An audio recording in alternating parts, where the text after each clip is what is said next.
Yeah. Not only that, they took the Ancients too, or what's left of them. I mean, it works out for them. And they blocked it too. Yeah, it was a pretty ballsy dive by aggressive. Oh, and it looks like it's not over yet. The two-man goodness. into Impale. Here we go. Am I gonna bite my big toe this game? Is this I think you are. And happen, dude. If I they told do you. a crazy vacuum sleight of fist, like, oh my god, dude. I will actually bite my big disgust. So yeah, that was like that EG game way back when Fear was on that Sven and that vacuum into the big fat crit 4-man 1 strike. Yeah, that was versus Navi. Yeah, that's what it was. So the first stage of that fight, they net 600 on 2 to 1. Plus they got the 300 gold for the Ancients, and they just got about 1,200 gold plus the death penalties for the other guys. So they just made like 2k gold in that scrum. Yeah, we and talking about gold, we didn't mention track actually. Like, yeah, this is when track starts coming in. Yeah, I was gonna say, why are they getting so much? And yeah, it's track kills. Yeah, so Bounty went for that Dagon. Ember's Battle Fury is basically done at this point. Actually, no, he still got one component left. Queen of Pain BKB was up that fight. Yeah, so C-Deck once again have a lead. It looks like so far they've kept it. I mean, this is definitely the biggest lead they've had in all series at over 10,000 in gold. So. Yeah, Ehome is even scared to leave. Zeus ulting just out of fear. I think that. Oh yeah, that's it. I lost my train of thought. Well, they have. I was going to say earlier, they haven't used Zeus's ulti for anything but scouting this entire game. Yeah. I'm pretty sure they. Yeah, I think there's been like 4 or 5 ultis, and he's used them all to scout. Yeah.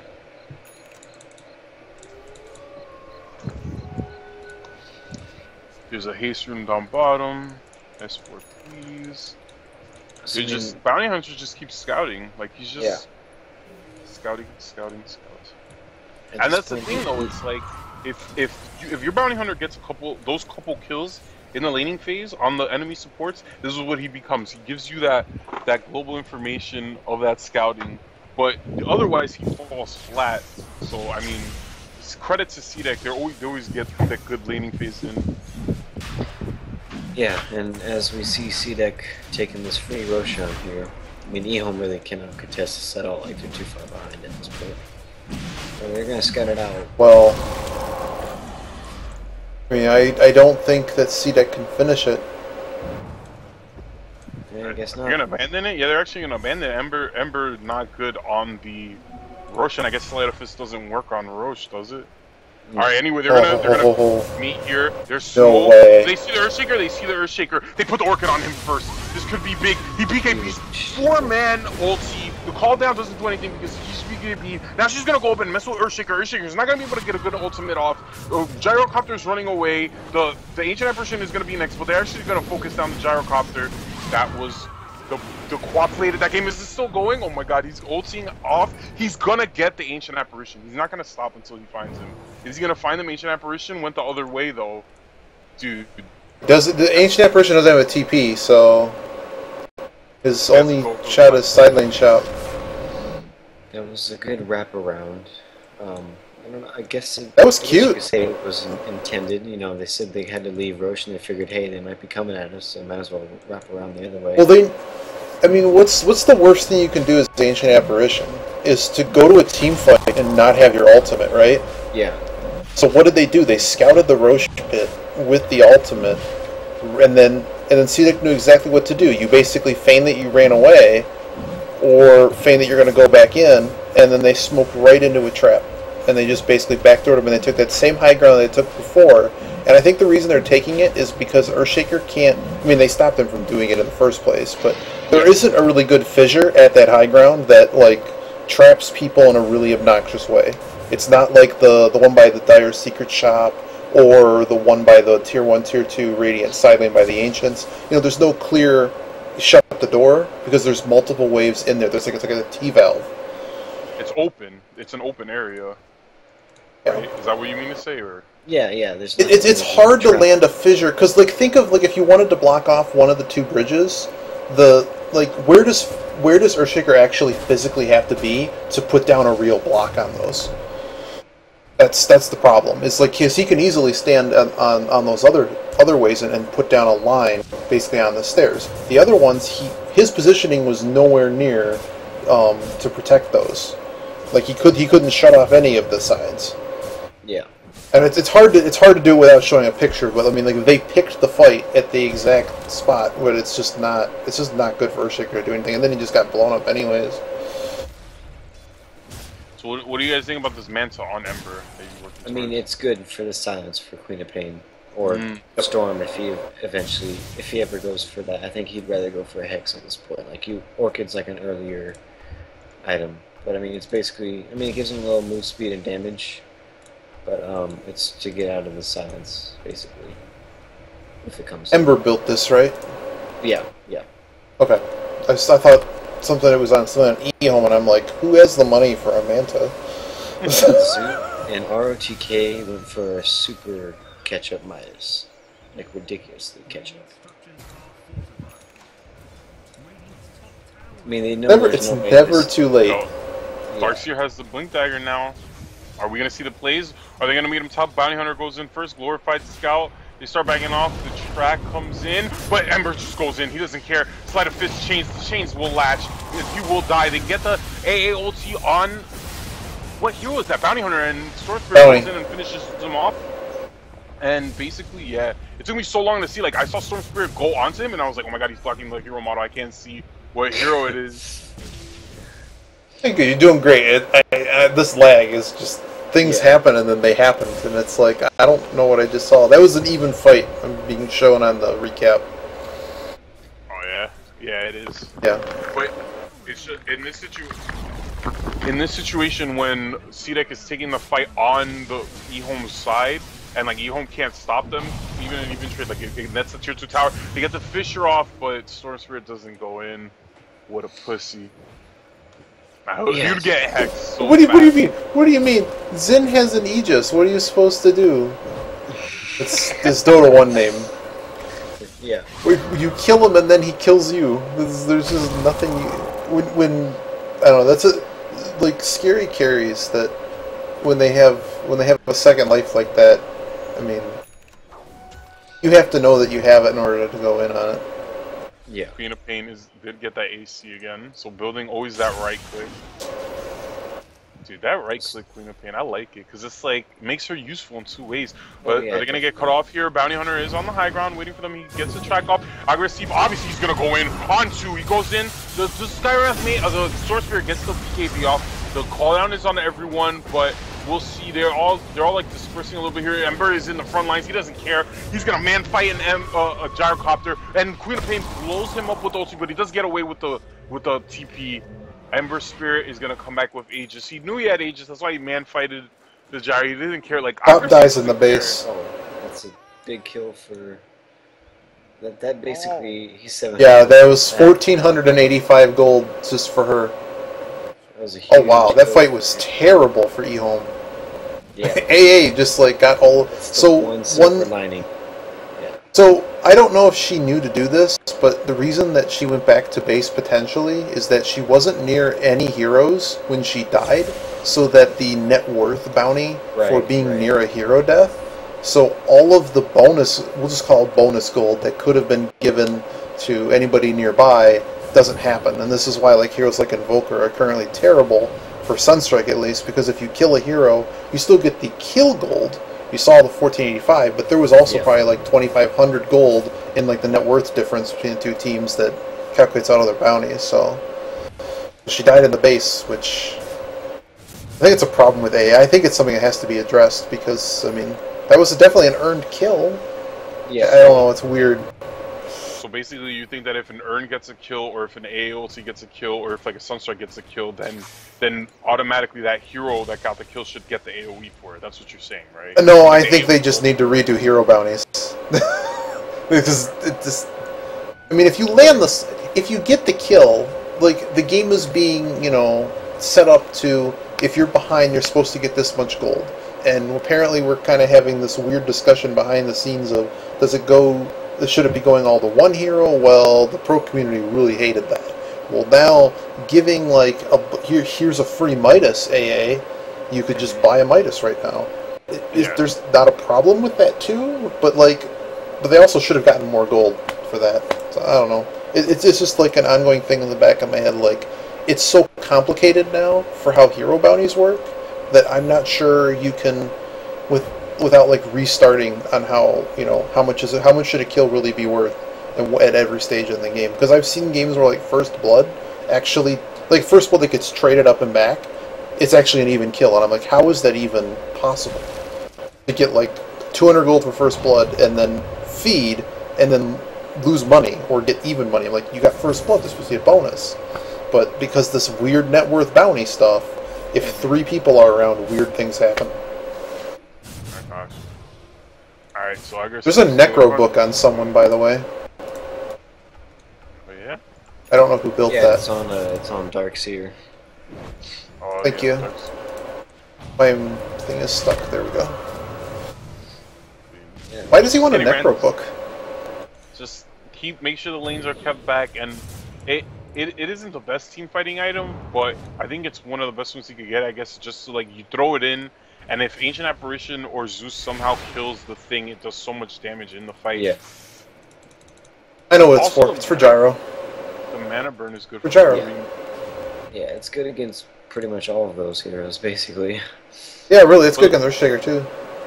The thing is, if Gyro's BKB'd and he flag cannon kills Necro, doesn't he not take damage? No, I don't think he does. Yeah. Oh, I'm sorry. Ask that again. The Gyro has BKB. It does. It was changed like to magical damage or something, right? So I would think that if you're BKB'd, no. Right. Yeah, I don't. I'd have to check the monster, 'cause it says on the monster. It used to be pure damage, but because magic types were changed. Vacuumed outside of base, Gyrocopter has to use the BKB. They have to come in now. Storm Spirit zipping in to all these heroes. Gyrocopter's just hitting them. Queen of Pain answers back with the ultimate, gets the Gyrocopter dead. Now Agressive is just gonna go in. This is a well dive, like, already. Like, I don't even know what to say. He's Orchided on Storm Spirit. He just got Orchided. Gyrocopter buys back. Oh my God! The Echo Slam on 2, the Fissure on everyone, and the bot, and the buyback on Storm Spirit also. Oh my God! He's gonna kill Darkseer. While that is happening, is there anything else happening? Oh, Earthshaker is gonna get the Bounty Hunter. Okay, you see, like that was the throws right there. I mean, they don't. What? It's like this thing where it's like, ahead, but still. It doesn't matter. Like, they're gonna. How did they make money? Oh, they made. What is it? They made 2,200 gold on that dive. It's 2 different fight recaps. It must be, because I guess the 2 buybacks. No, it's showing 4 deaths with 2 buybacks and 3 deaths. The buybacks. It's probably the buybacks. But still, I mean, like, they still didn't lose much out of that. But like, it's the kind of plays that, I mean, you dove for all of that, and well, in their defense, I mean, that was all in Lanham's Fissure. I mean, to block both of them in there, and they all bought that. See, but Alex, he fissured outside of his fountain. Like, you should not be standing there at any point in the game, no matter how far ahead you are. I knew that they were gonna fountain dive as soon as Gyrocopter popped BKB and Queen of Pain answered back with the ultimate. And I knew that they were gonna do that, and because obviously, like, we watched like all day, and we could tell that that's the type of emotional team they are. But in that situation, just hit the tier 3 mid, please, Lord. Does Quap have the finished AC? She does the I don't understand what's going on unless they know they're very far ahead. Okay, they're very far ahead. I mean, they smoke 4. They forced 2 buybacks. Roshan is up. Whose bear is that? That is a Radiant bear. Yeah. Radiant. They know. Radiant knows it's up. But they're afraid they can't do anything. Lanham, his ultimate is still on cooldown for 10 seconds. Zeus can scout this out. Oh my God, dude. This Zeus has nothing. They should have picked another, like, offlaner, honestly. They should have picked another 3rd core. Yeah, that was a really weird pick. Here we go. Smoke coming to the Roche pit. Alright, let's see if this one works out. The Ancient Apparition just scout it out. Is Earthshaker going to be able to do anything? Wow. Who's ahead cutting off? No one is. They're all backing off in their own directions. This is where you catch him out. He's gonna go in onto Darkseer. Darkseer has been blown up. That's what happened. Darkseer and Bounty Hunter went up, and the other three went to the right. And Ehome smelled it. So, yo, are the Well, not only that, they were standing on a ward, so... This is where the throws come in. that ward, they knew to jump on the two people that were within reach, because the other three were nowhere close. I mean, the one difference in this game is that they're still ahead by 20,000 gold. So does it feel like they're ahead by 20,000 gold, really? Because I'm not feeling that they're ahead by 20,000 gold. It does. I mean, even after that dive, like they wiped them pretty hard that one fight. It's just you buy back and get caught under a fountain. But I mean, that you're not invincible with a 20,000 gold lead in this game. So no, definitely not invincible. Ehome looking to get the second tower of the game. Is aggressive gonna he's gonna do something crazy. They're just gonna go in they finger the Zeus, he's dead. BKB's up on all the heroes. Aggressive is in the front lines, he doesn't care. He's just gonna keep hitting the Gyrocopter. Gyrocopter disintegrates. Like Ember, as far as I know, is not supposed to be a man fight hero, but Aggressive plays him like a man fight hero. Yeah, he got that BKB exactly so he could do that. So he got a BKB. I've never seen Ember Spirit get BKB in my life. Yeah, never. In games like this, you know, when you got a Storm and a Earthshaker, you definitely want to get that BKB. I got you, and I also know why the Manta style was picked is so that he could man fight the Gyrocopter and the Rocket Barrage could be split between 3 targets. Yeah, it's that and the silence. From the why am I saying silence? Quap's on his team. Yes, they don't even have silence. They don't have silence. That's why I was confused earlier. Yeah, Quap has the freaking silence.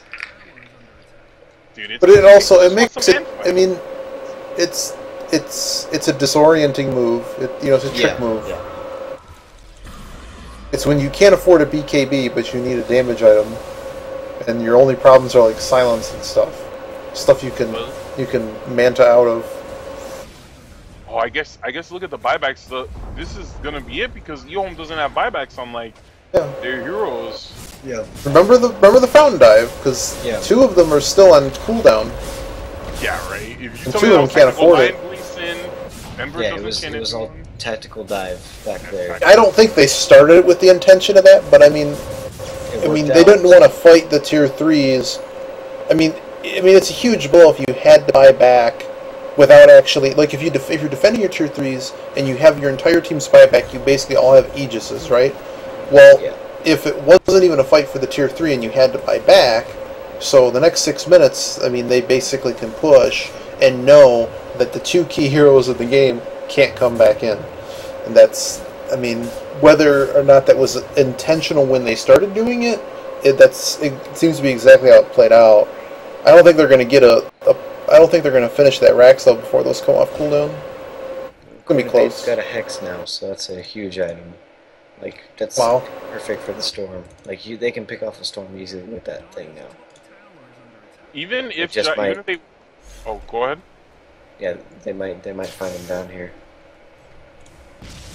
Gyrocopter's not going to be able to have money for buyback, even if Ehome go in for the 1 minute.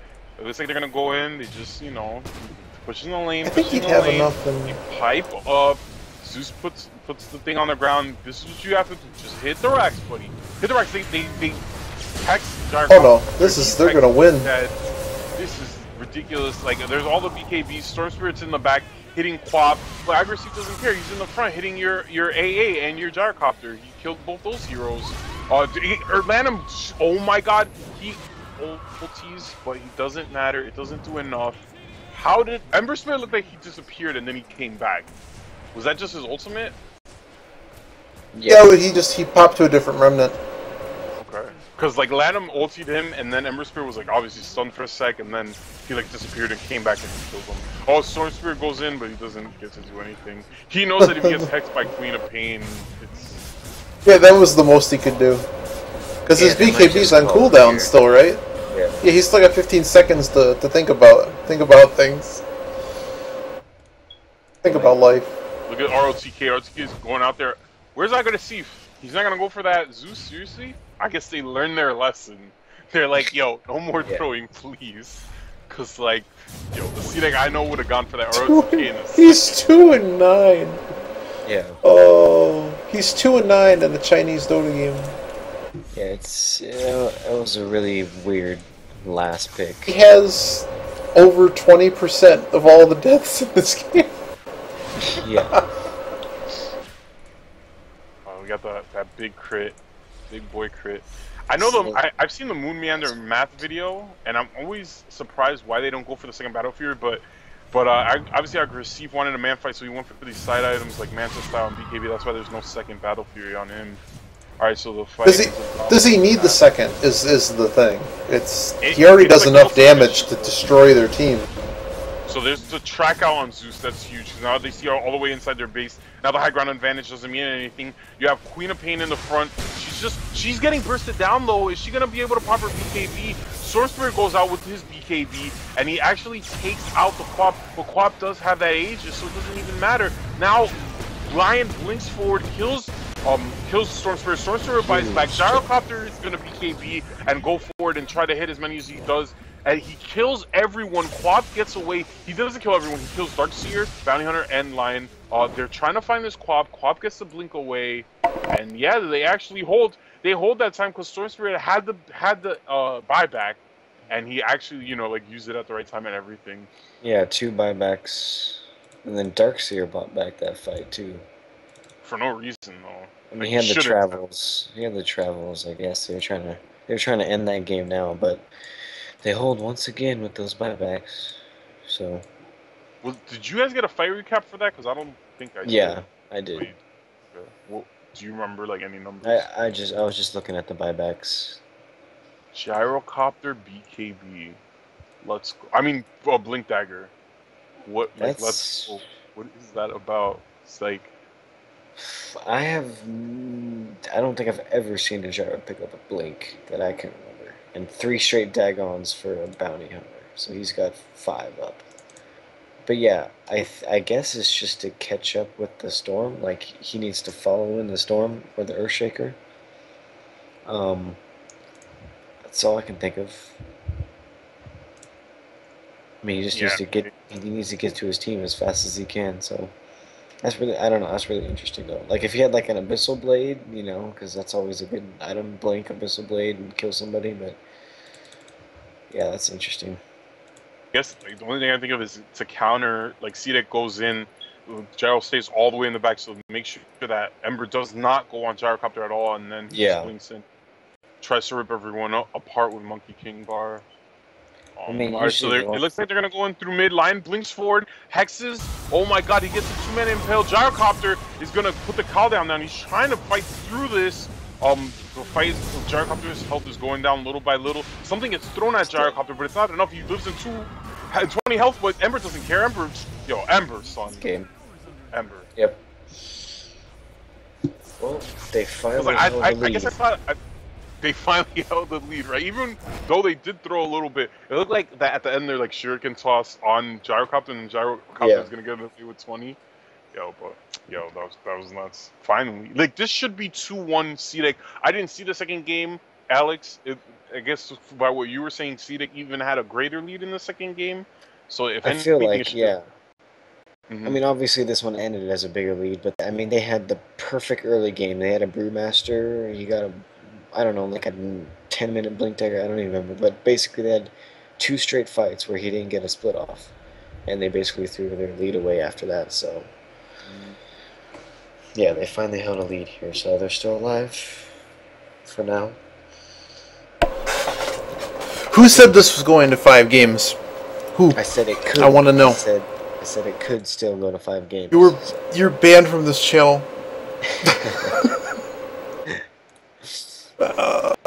I mean, they did well. I mean, what can we say? The Darkseer silliness ultimately wasn't as bad as a pick as we thought it was. But it didn't do any, like, come on. It did, yes, it had one cool play with the 2-man impale, but it didn't. The laning phase really is where CX seems to shine. It's like even when eHome tried to switch the lanes, they were still in a good position. The Zeus was still getting ganked by Bounty Hunter. They made the Bounty Hunter pick work. You don't pick Zeus into last last pick into a bounty Yeah, hunter. that pick was really weird. I mean, even then, do have to eat my own words. Like again, I criticized the C-Deck draft, and again, they showed me the potential of the draft. Except this time, they actually like went all the way to win.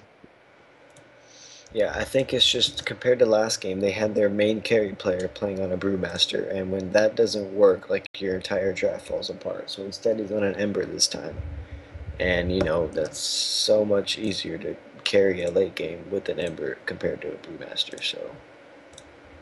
And they stuck with their Queen of Pain, going with the Assault Cuirass again, which is a really good late game transition. So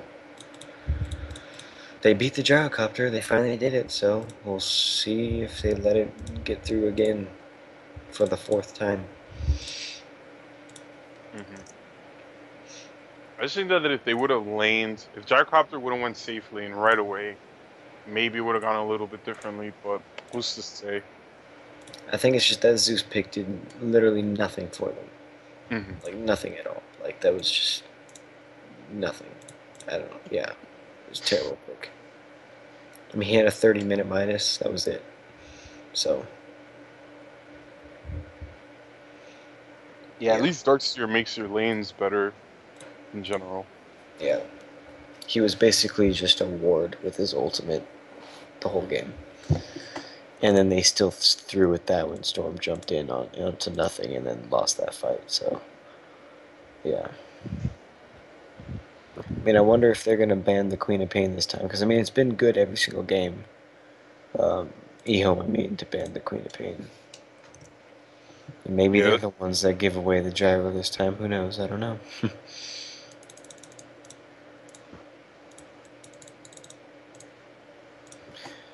So, 3 games down, 1 or 2 to go. Yeah, we're past halfway point.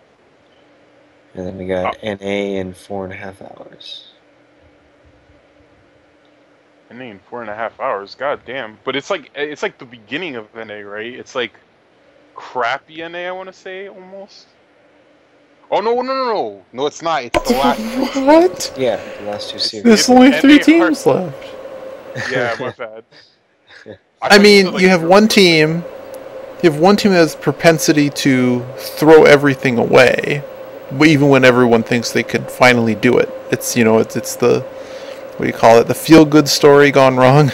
That's NAR, and then you have Complexity, who everybody wants them to do really well, but they are going to find a way. And it's just their nature to just make it not happen, right? Who's the other team?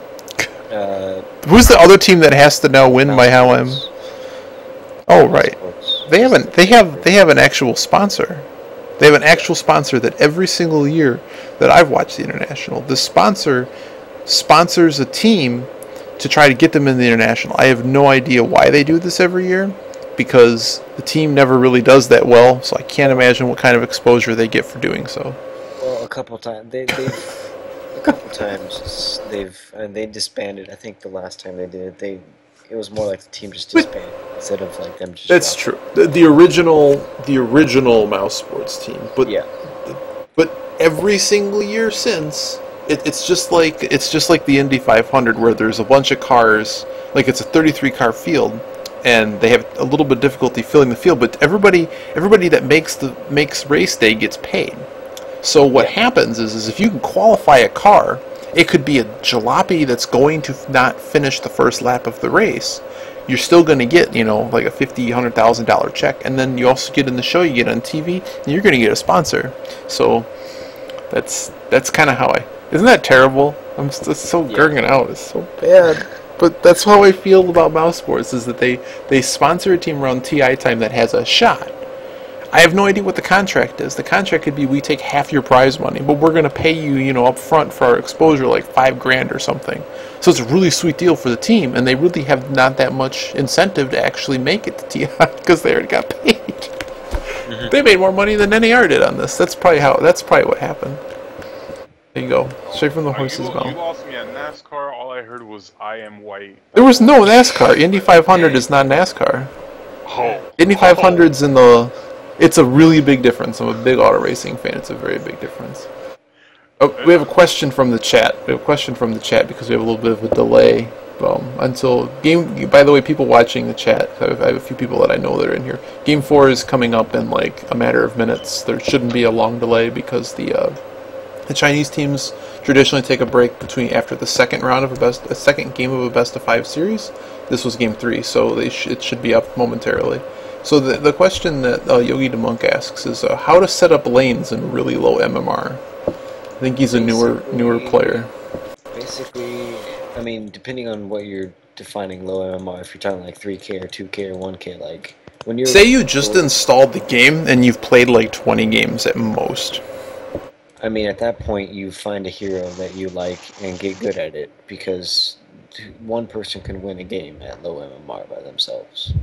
I mean, you just get a hero you're comfortable with, and you'll be better than people that pick a hero because someone told them to, because say, oh, this will be good here. Like, find, if you want to support or whatever, you know, just find a couple heroes you're good with, and you'll do fine for like up to 3K, and just a couple heroes you're comfortable with, basically.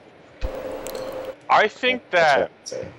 The thing about low MMR, I feel, is that I think maybe a tactic you could use is having an aggressive dual lane in the off lane, or even an aggressive tri lane, because pubs don't know how to handle aggro tries or aggro even dual lanes. Like, they don't understand that, like, they need to, if you're gonna run an aggressive dual lane, you get more experience, especially with dual lanes, right? You get more experience on the team as a whole, and that really helps a lot in the lower levels. Whereas in higher, His mic, he just cut out. Your mic just cut out, bud. Yeah, his thing's like frozen. He'll be back. He'll be back. I mean, in terms of maybe, I don't know how much they actually are picking up on this, because they may be, like, maybe they know what a tri-lane is. Do I need to call him back, or is he reconnecting? I think he's reconnecting. There's a problem. Oh, he's trying to reconnect. Cool.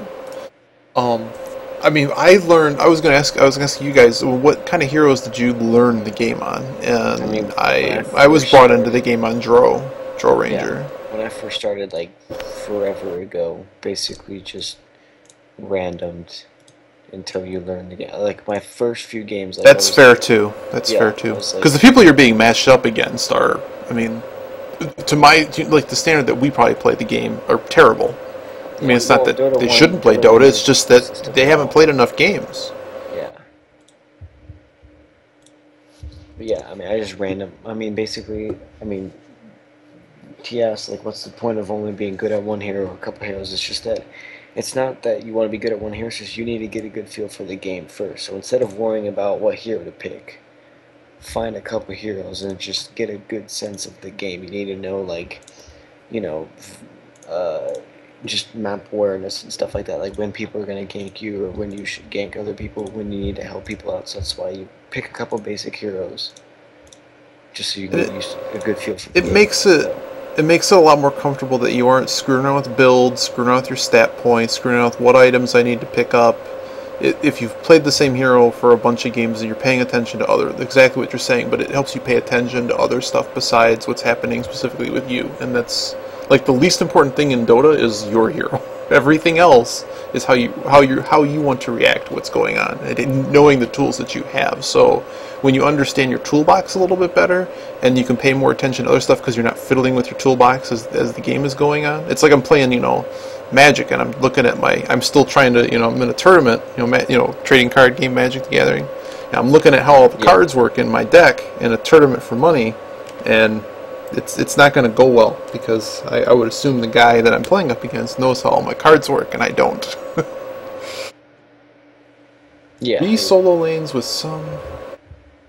That sounds like sort of like how League works.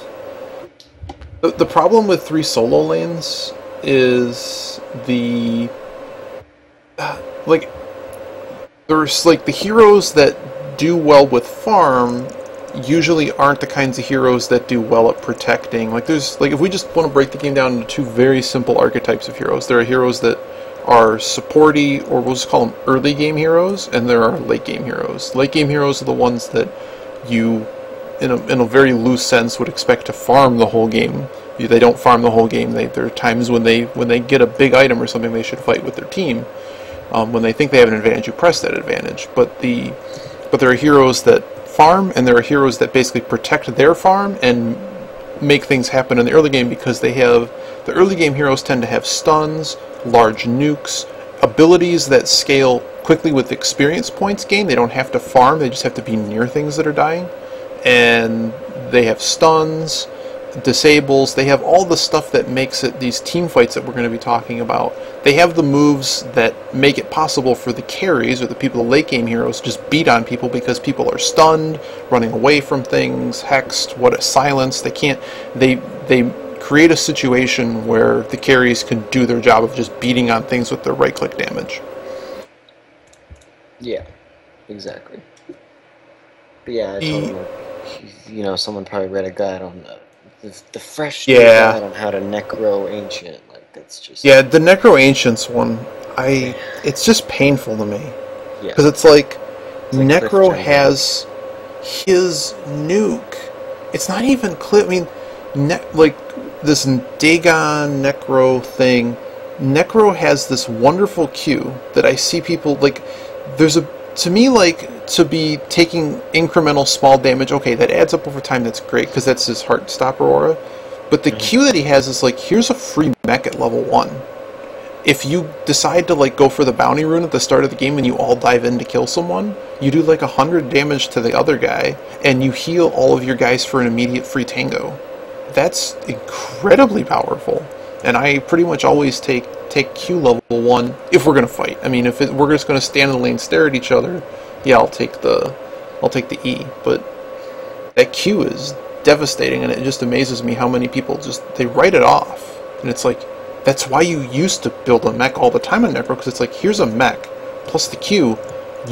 This is with the whole death ball lineup, so you could just infinitely push the entire time. Did we get yeah, the but guy I back have to in? switch laptops because like this is my smaller laptop, and like I can't really run Dota on this. I mean, I guess I could cast from the stream, but then I'll be casting at a delay basically. But yeah, I'll get on. If you got to switch, I mean, this would be the time, because I mean the draft takes like 10 minutes. The game just started. I'm coming. I need to call. Do you have my?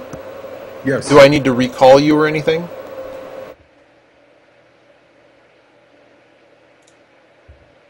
Take that as a yes. Let me know if I have to do anything, and I'll do it. Yeah, and I mean, don't worry about like high MMR stuff until like just learn the game and try to enjoy it, and don't worry so much about like people are gonna try to tell you all kinds of builds for things, and you really have to mess with the items and understand what their pluses and minuses are. So Viper first ban phase this time by eHome. Still Undying. C-Deck did Undying last time. I think that's the third game in a row. Undying first.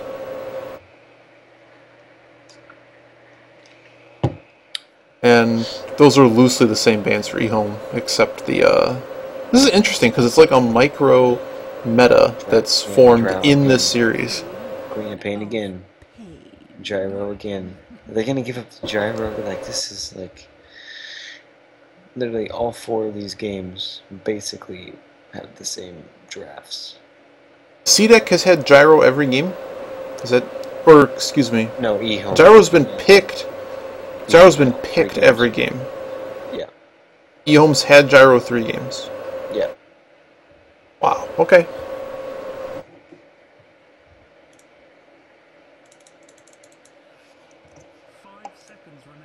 Hmm.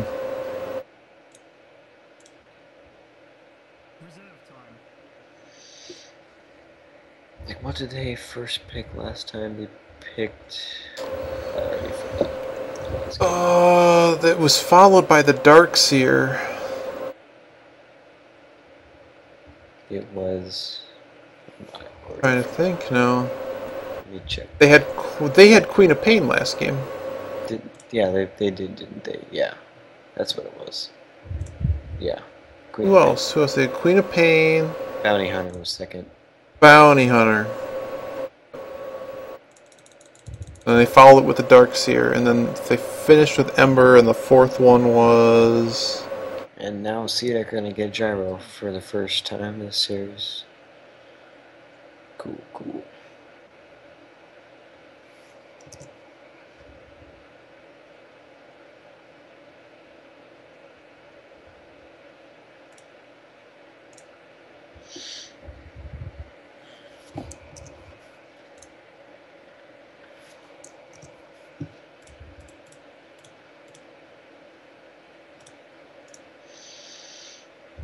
So Rubik's still up there, Lion's still up there, popular heroes that have been picked. Lena's still out there. I wonder if it's too early to take Rubik. Yeah, I wonder if eHome are gonna pick Lifestealer because they ban it a lot against the gyros. If they don't pick him now, it'd have to be... Yeah, It's gonna be banned. yeah. There's the Rubik. I guess it's not early enough to pick Rubik. Yeah. Grand Magus. Alright, boys, I'm back. I'm alive. I'm loading into the game right now. Sweet. Fantastic. All you've missed is we have the same, well, loosely the same bands.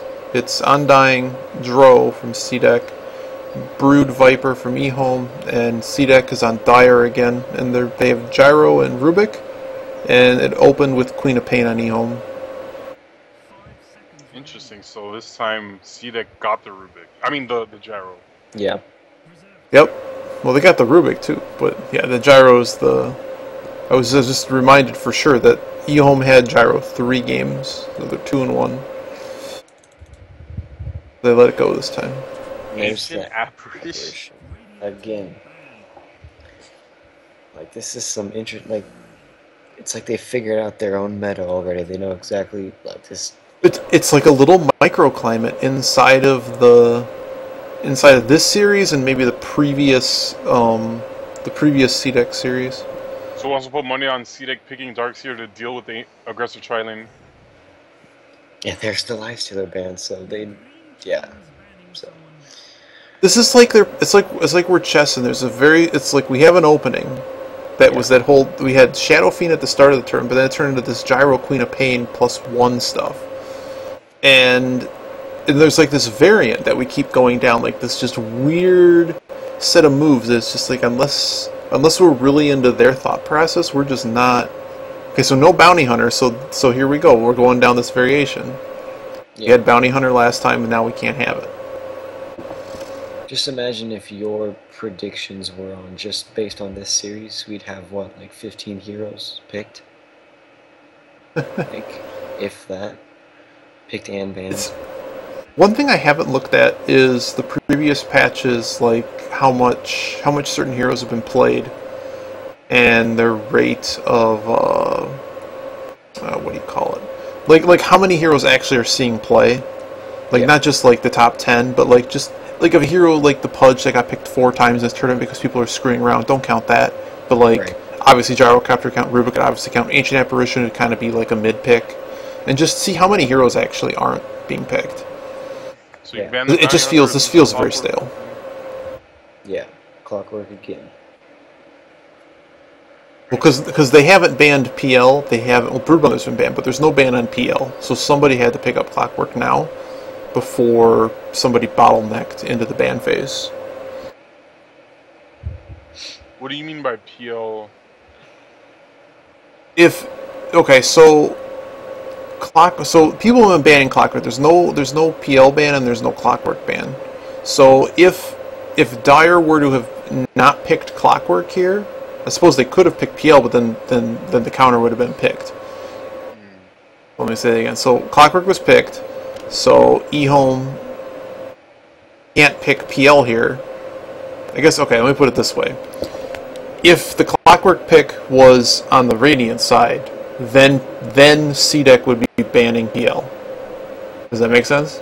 Yes. Right. So by picking it here, it forces eHome to have to ban it back to them. Mm-hmm. There you go.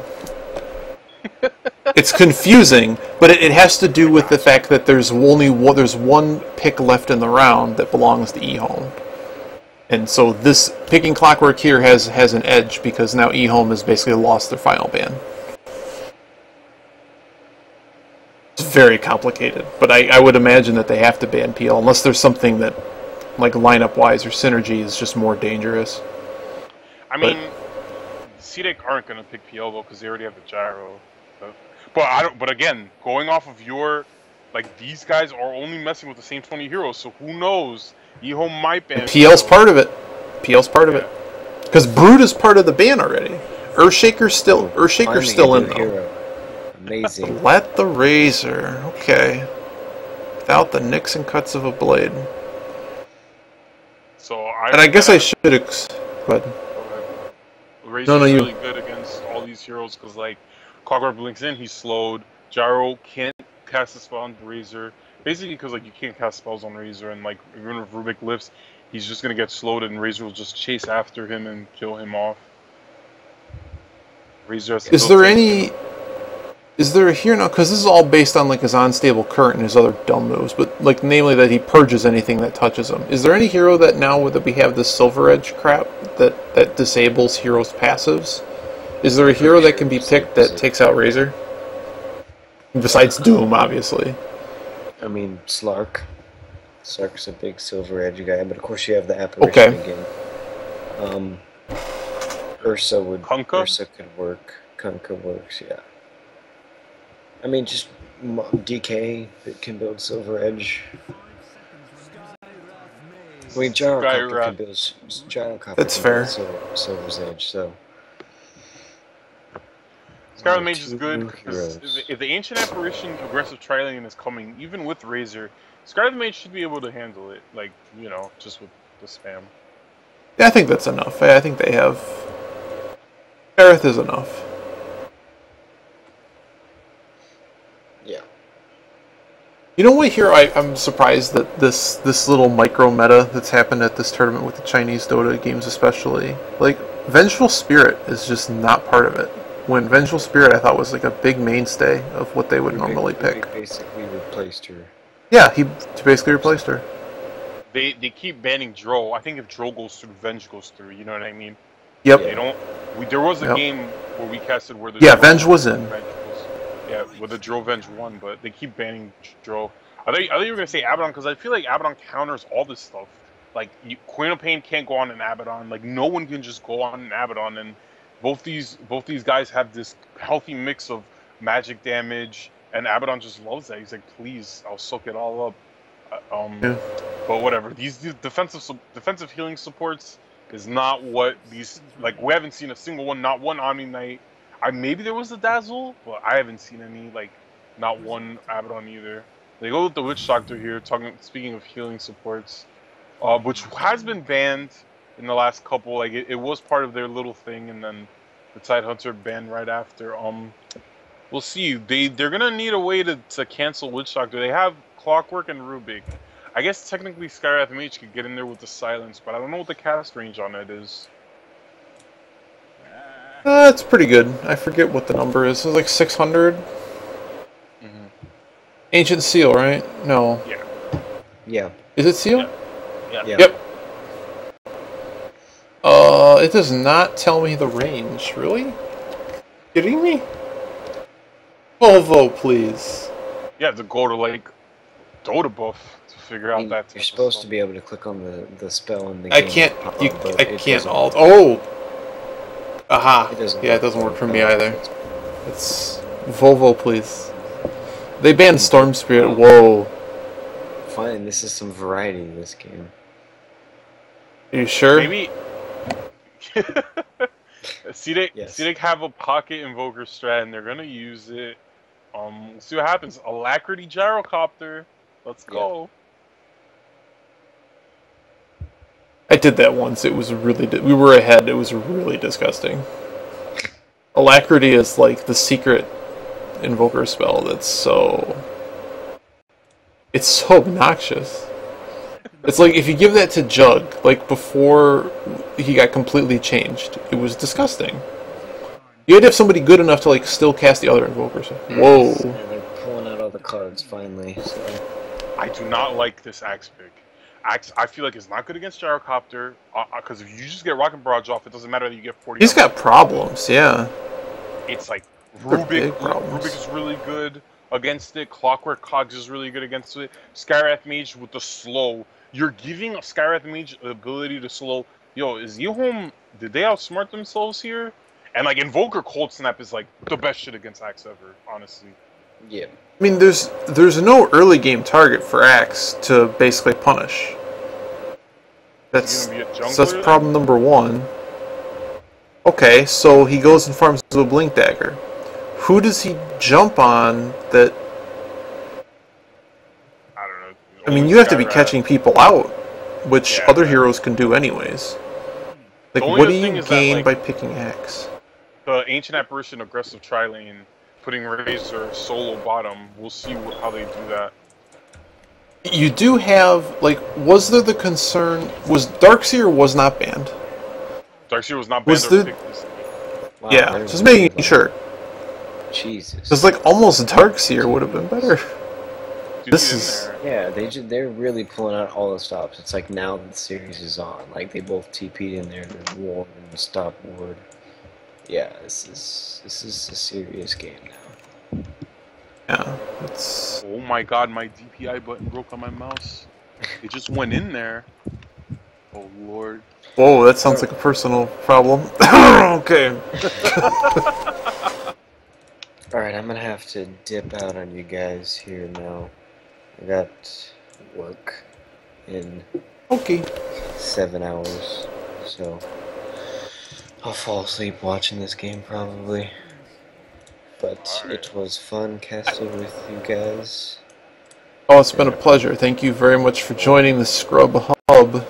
And I'll probably not brought to you by Sir Action Slacks. Tomorrow night, yeah, for sure.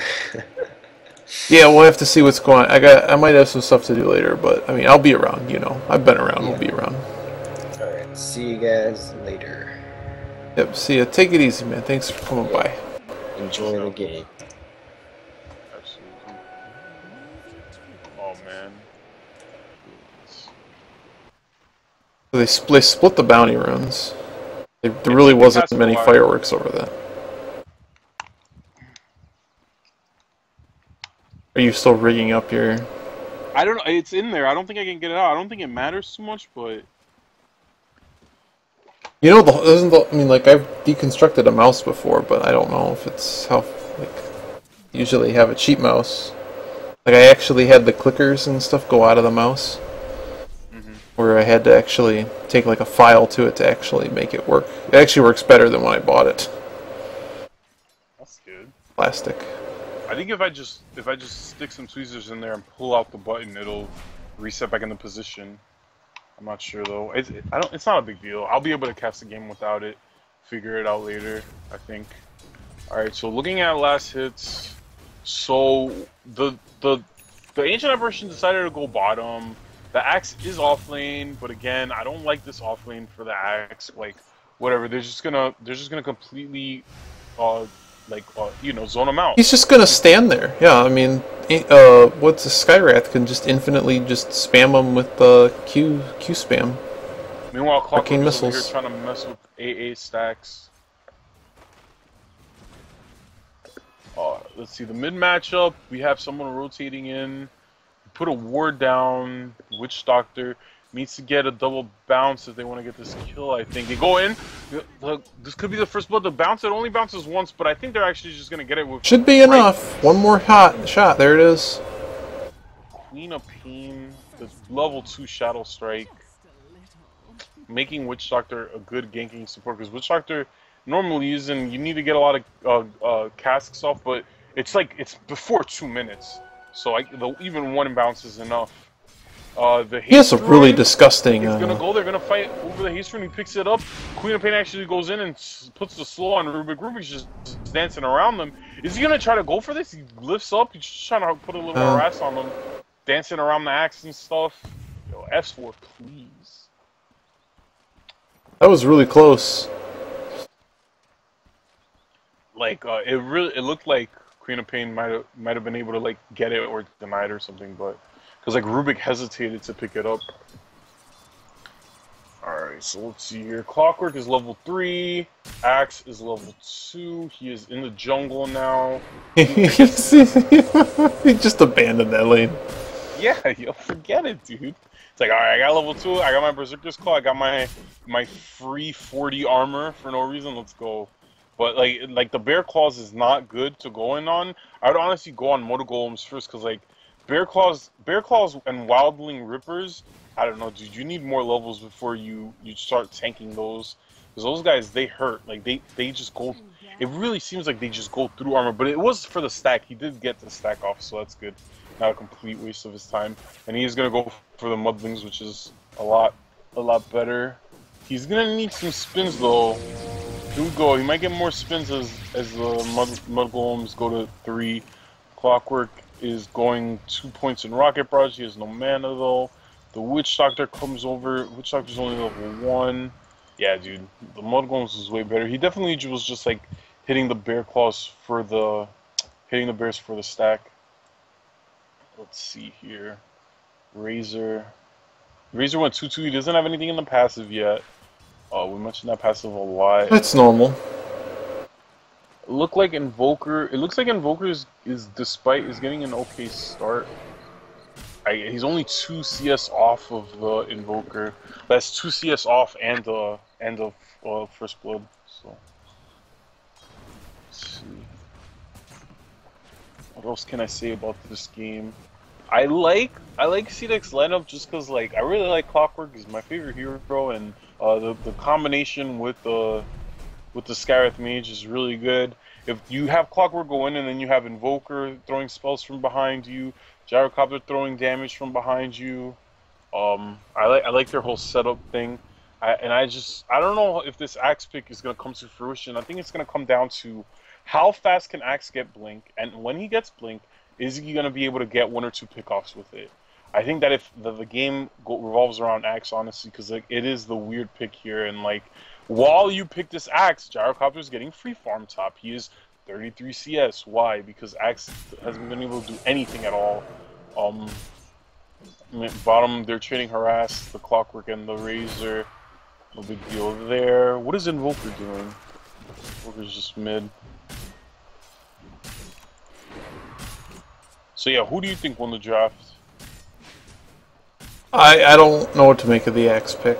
I mean, I have some loose ideas.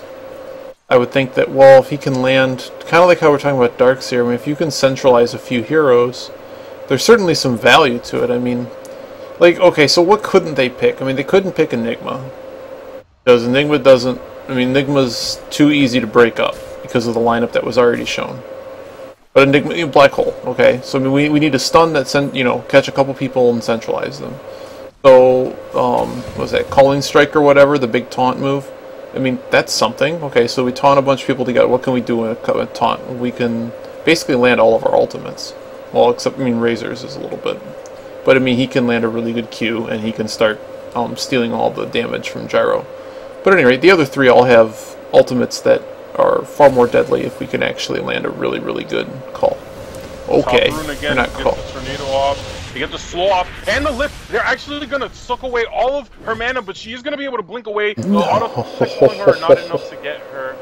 Oh my god, that looks so good. When he threw the tornado, I thought it was just a harass tornado, but Rubik actually got in position for the lift and they followed up. But Invoker, that's just Invoker not having enough levels. Like, you know when Invoker. Well, had he been 1 level higher, it would have done enough damage to kill her. She only had about 20 health left, and I think Tornado, she would have had 1 more point. But that's the death. That's the first blood. That literally is the first blood that meant that they didn't get another kill. Yeah. Pubs don't see that. Like, pubs don't see that type of stuff. That's why it's like so boring, like playing with them or talking to them about Dota.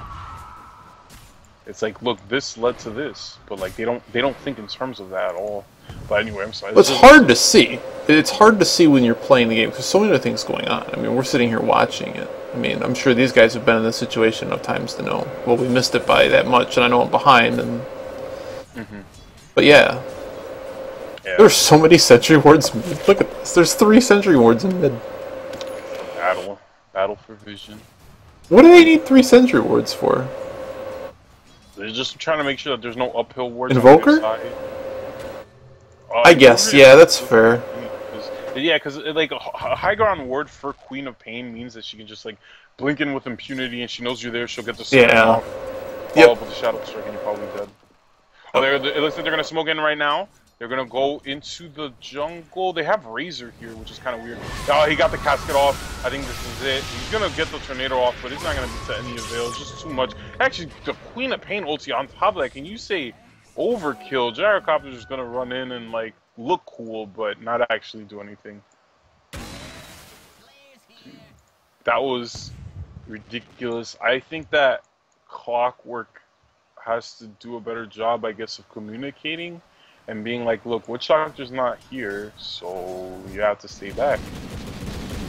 Because the Witch Doctor is getting a lot done. I mean, that Witch Doctor's been gone a long time. Like, he started the game camping on mid.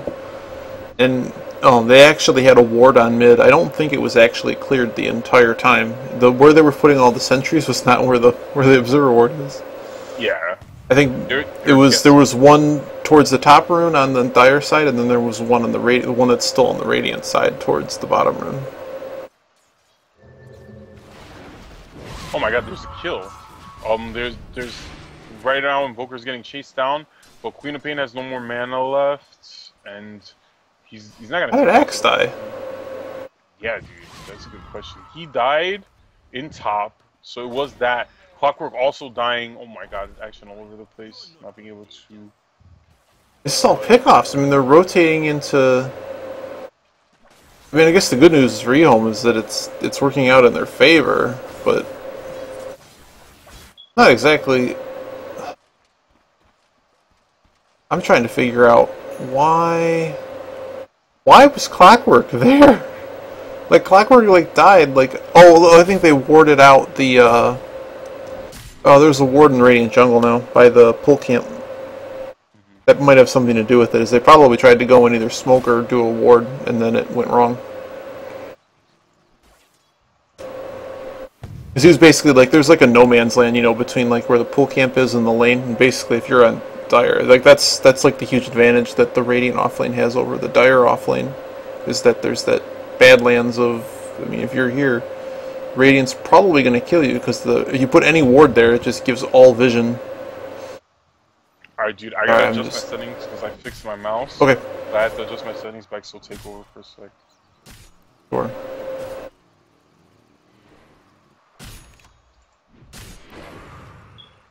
Let's see, how far is Axe? Axe is about halfway to his Blink Dagger. And I'm pretty sure like every single rocket flare of this game has been thrown onto what was his massive 4-stack. But I don't really think... I think he actually managed to steal a couple of them, but not much. What else? What else we got going on here? Gyrocopter is enjoying his free farm lane, and I'm sure his teammates... Actually, I haven't actually looked. Let's have a peek-see at the Dire camps. Do they have any fat stacks? They have 1 stack? They're all going Are you kidding on me? top right now. He throws the rocket out, the slow comes in, telekinesis, and Clockwork is just gonna finish him off with the battery assault. I think that C-Deck, although that was a good pick-off, I'll show the fight recap. They got 327 gold for that, but they're not doing enough about Axe jungling. So like Axe is jungling right now. So first of all, you have a 5v4 in the 5v4 in the lanes. You have this Axe jungling. He's even if let's say your team counters him, it's still him. He's getting like the jungle for free, and I feel like C-Deck is not punishing enough. It's not like when you watch CIS Dota, honestly, like especially old Navi, they were really good at doing this. If they smelled that you had a jungle or even a hero from behind, they would go in at 5 because they knew that they were at a 5v4 advantage. And in the early game, that's worth so much, So I don't know. We'll see. Axe's 1300 gold. Like he's actually making good time. I feel like on the Blink Dagger. It's not the fastest Blink Dagger, but he's making good time on it, and I feel feel like C-Deck need to do something. They need a shot. They need to get a big... This could be it. Rocket Flare goes in. He actually gets the Witch Doctor, cogs him in, and the Skywrath uses the ultimate. Oh my gosh, the Skywrath is in no man's land, as Razor did react to that. And I'm getting a little bit of lag, but it looks like Clockwork's not going to be able to get away from that. The Ancient Apparition ulti came in, and the Queen of Pain. How did Queen of Pain and Razor get there so fast? They just TP'd. They TP did the tier 2. One of them might have came from the middle lane. Because, I mean, Quap does have Blink and stuff, but it looks like she used the TP and Razor was already there. If that fight recap shows when you use a TP, didn't have one for Razor.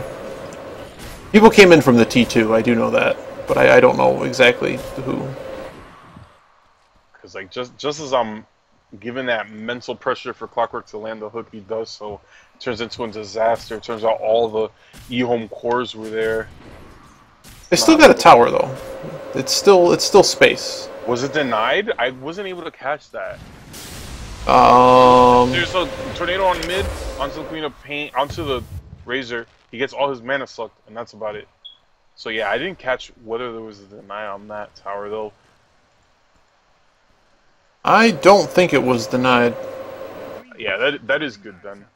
But the next hook shot, I think it like makes or breaks this portion of the game right now for C-Deck, because Axe is, they're smoked up. Actually, he's looking to use it. He rocket flares something. He's gonna go for a bounty rune because they know that Axe is still doesn't have the blink dagger, but the timing is so close. It's like he's on 2100 literally. Oh man, it looks like he's just gonna get it from the top tower, and he has a TP, so he's gonna get this blink dagger, and wherever Clockwork hooks next, now Axe is gonna be able to counter initiate. Man, this Axe pick turning out to be good, and it's just it comes with the early rotations of Witch Doctor. Witch Doctor essentially bought space in the laning phase for Axe to get his blink dagger, because like C-Deck was pinned back from that, I think. I'm still trying to come up with a valuation for the Axe pick. I mean, the thing that I'm still trying to get to is like, well, okay, if they wipe, like, look at how like crappy this tower pushing is. Like, they're barely beating down this T1 tower. I don't know. I just Tier 1 bot. I mean, hey, we'll see. Once Razor gets Aghanims, it's going to be a different story. I mean, I know he can melt towers. It's just their early push is really not that great. They can aggro, they can force creeps on towers, but it's just, I mean, there's no Leshrac, you know, there's no, you know, knock the towers, you know, bulldoze everything down. I like C-Deck's lined it better for that. Yeah, the Invoker is going across Wex, so there's no familiars in terms of that. It looks like E-Home is going to come into the top push, and we're going to see if C-Deck decides to counter initiate or just to take the middle. The Ancient Apparition has the ulti. He's just gonna wait for a good time to use it to try to slow down the C-Deck push. Meanwhile, in top, Razor's just hiding there, trying to see if anyone's gonna come and defend this. While the rest of E-Home are going mid, they're smoked. They use their glyph, and so that's the signal for C-Deck to get back. But Skywrath just stays around. He actually just gets the slow and the silence off. He just defends that high ground. He's like, look guys, something goes down, I got this. I'm gonna make, now they're gonna counter smoke. Dude, is this genius play? Like, I don't even know. Like, what is Dota right now? If they get this Quap in mid, are they gonna be able to? No, Quap knows. Quap knows. They know that Skywrath was in their jungle somewhere. He doesn't want to get silenced, because obviously that snowballs everything. But yeah, dude, like, oh my god. They might find the Gillette. So many things in Dota are decided by like a couple steps. You know what I mean? Like, it is. I do call Dota luck based sometimes, just because of that. Like when you're ganking, especially when you're like bounty hunter and stuff. Like a couple steps, one direction gets you a kill. A couple steps on another. Another smoke, 5-man smoke. On E-Home, they really just want to gain control of the next 10 minutes of the game. I mean, Do you feel like any team is under any? Well, this sort is of why you pressure? pick Axe. I mean, he's going to go in.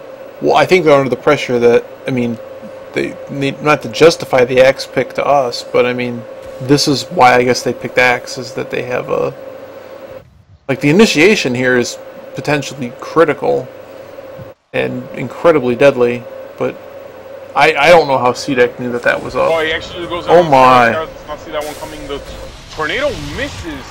The discipline to let the Skywrath die to the DOT and not get hit by the counter initiation tornado. Ehome Incredible. showing why they're the veterans. That's discipline, because you know straight up C-Deck would have overcommitted, gotten tornadoed, and gotten like turned around on in some crazy fashion, you know? That was, yeah. And he almost got away with it. If he didn't get hit by the AA ulti, he would have actually gotten out of that alive. Like, only the Shatter killed him. That's how close that was to him getting out of that. No, I don't think Ehome calculated that by any means, but if the Rubik was going to live, he was going to live. Like, they didn't care. They just weren't going to get tornadoed in that spot so close into C-Deck space, you know what I mean? Like, it's just that discipline. Like, you just have to stop. Like, we're going to lose if we stay here and get tornadoed. Well, I mean, just to know that they were up to the 5-man smoke, that was... Look, didn't we blow through 4 smokes? They're like, I'm gonna have a check here and see how many are actually left. Rubik has another smoke, and they're not on any radiant vision as of now. Oh, it looks like they actually get a hook in on the Axe in the middle. Axe gets his call off, but then there's a lift. There's the follow-up. He's still not dead. He's still not dead. He actually gets away with the Witch Doctor ulting in and killing Clockwork. Wow. Now, oh my god, dude. Dude, once Axe gets that call off, like 40 armor though, seriously? I mean, like, I'm glad that they nerfed him already, thank god, but like, the days of Axe, that was one of the things. I'm like, 40 armor, seriously? Like, 40 armor? Think about that, like, 40 armor. How many playmates do you have to buy to get 40 armor? That's 3. It's ridiculous, dude. How many Eagle songs do you have to buy to get 30 armor? Yo. Seriously. But yeah, that's the thing. It's like Axe survives. It's weird. It's like we think C-Deck counters, but Axe does survive. Skywrath Mage did not lay down the ultimate for that one. When you hook Axe, I don't think you can hook Axe unless Skywrath Mage is there to end it, because Skywrath or like more Invoker spells or something, because like that's the only way to finish the kill off. Because once Axe gets his call off, it's 40 armor. Ancient Apparition sending a scouting also mid and mid. Not really doing much. Razor's just gonna keep farming the bot lane. Ehome is here in mid. They have another hook, but they're not gonna be able to do anything with it. But Freedom Pain has Invis rune. She will be able to get out. There's good vision of the Radiant. If you see the ward between tier 2 and tier 1 in mid, it's about to expire. But that's a good Ehome ward right there. They also have a good aggressive ward in the top. They probably placed that there when they did the 5-man smoke with Axe going into the Rubik. But yeah, so I really like the vision. It's like AUI 2000 says, the closer to the enemy's base your vision is, the better it is, because the team in Dota, a character in Dota usually spends more time closer to their base on average. I think there's caveats to that, but right. Generally, yeah. So basically, I like it more on like the. Yeah, go ahead. No, I just think they're gonna smoke. Like, just look at the smoke and then you keep talking. Oh yeah. About that smoke. Oh, by the way, I checked them the shops as far as I can tell. Any smokes left are on heroes, and of course, every 12 minutes to newer viewers. You get another smoke in the shop. So I think they have like another 5 minutes or so before they get another.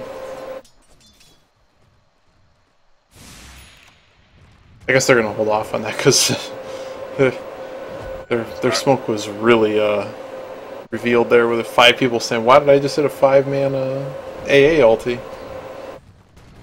Alright, so the game is really close despite the kill score. to me, it's just about making use of these initiators and seeing like there's no like real strats in terms of like except for like team fighting. I don't like there's no real split push. There's no like forward protect one per se. I mean, I guess they're both sort of forward protect Razor and then forward protect Gyrocopter. So in a sense like that, you could say like that. But they both just have a lot of like good spells, and they're gonna try to team fight it out and see who gets the better initiation. I think that's what this game is gonna come down to. Maybe that's why they picked the axe, because you can't initiate onto axe. It's like the same as Abaddon, as I was saying. Like, you can't initiate onto Abaddon. You can't initiate onto ROTK axe. He's just gonna survive the initiation, no matter how much you counter him, and then you're gonna get turned around on by the other 4 heroes. So they wanted someone that could survive initiation and allow the team time to counter initiate, and at the same time also have his own stun. So I guess that's the intent into the axe pick. And there is the smoke gang coming on here. Clockwork running out in front. Let's see, bro. He has to make this one a good one, because he's had a couple stinkers so far. Did they see them? Do they know what's going on? They know Razor's there. They actually go in on the Ancient Apparition. Ancient Apparition does get the ulti off. And it actually clips the Rubik, I think. Queen of Pain does get her BKB off, but it doesn't matter. Witch Doctor trying to turn this around with his ultimate. He actually gets a good duration ultimate off of it, but they're actually able to kite him out. The Razor does get away with the TP, but otherwise CDEC get the 4-man wipe. That was really good. The Witch Doctor ultimate, about time for Razor to be able to TP out. But yeah, dude, like that was a good hook. It made forced AA to throw out his ultimate, and it wasn't a good ultimate by AA because of that. So it was good fast. It was good. It was like fast. It was like we got the kill. We initiated and we got the kill. It wasn't like initiating on axe where you initiate on axe and it's like you don't get the kill and you get turned around on. That actually Razor's here. He gets all his mana sucked for some reason. Oh, he was just trying to go for the deny basically. But yeah, dude. Now CDEC, dude, this is gonna go to 5 games, Iggy. Please, please, no haterino. Yo, nah. It's too early to tell, of course. Who do you think wins the late game matchup between Razor and Gyrocopter? Or do you think it's situational because of Razor's current? He's not. Is he actually going Aghanims? I think he's just going to go BKB.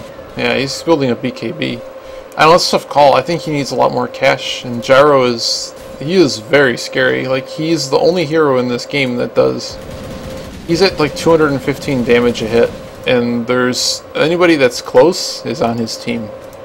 So I think we're actually really close to. I mean, the CDEC is sort of snowballing enough to. I mean, yeah, sure, Razor has, like, I'm looking at the net worth. I mean, Razor's got like 9,500, Quap's got 9,500, but I mean, they aren't right click. Well, they're sort of right click heroes, but they aren't. I mean, Gyro's going to win that fight. Right, I got you.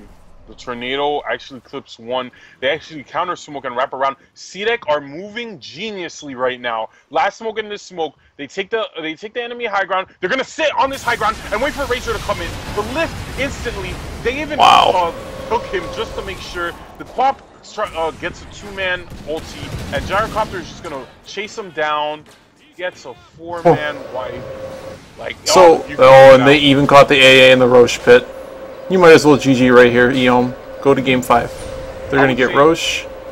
I would say that it just came down to like just genius smoking, like using every smoke when it's on cooldown. Both teams. Well, keep in mind. I mean, we get back to the axe pick. This all came down to, I think, that axe. If it's whoever goes first, right? I mean, I don't understand what that X pick does for you unless, like, some of the things that I was describing happen. Otherwise, he's just kind of a dead pick, and he's basically your initiator. I mean, Witch Doctor can't initiate himself because he just dies. He has an all-in ulti and he has a stun, great, but, I mean, that's it. Quap, basically just, assassin. AA is just throwing a ball from somewhere, and Razor kind of just chases someone. So the only person that can, like, structure a fight, and they banned Tidehunter, the only person that can structure the fight, I guess, that they wanted was Axe, which I still find really curious, because it's not working like the way Clockwork does, or the way Rubik's Lift does. So And this is what I don't like about pros is like they don't go outside the box enough. That a Centaur Axe isn't outside the box. Is it? I'm gonna look. While you go on this, I'm gonna look see if it's the first Axe pick of this tournament. Oh my. Yeah, I guess. I just have bad memories of like all the axe picks from the last patch, you know.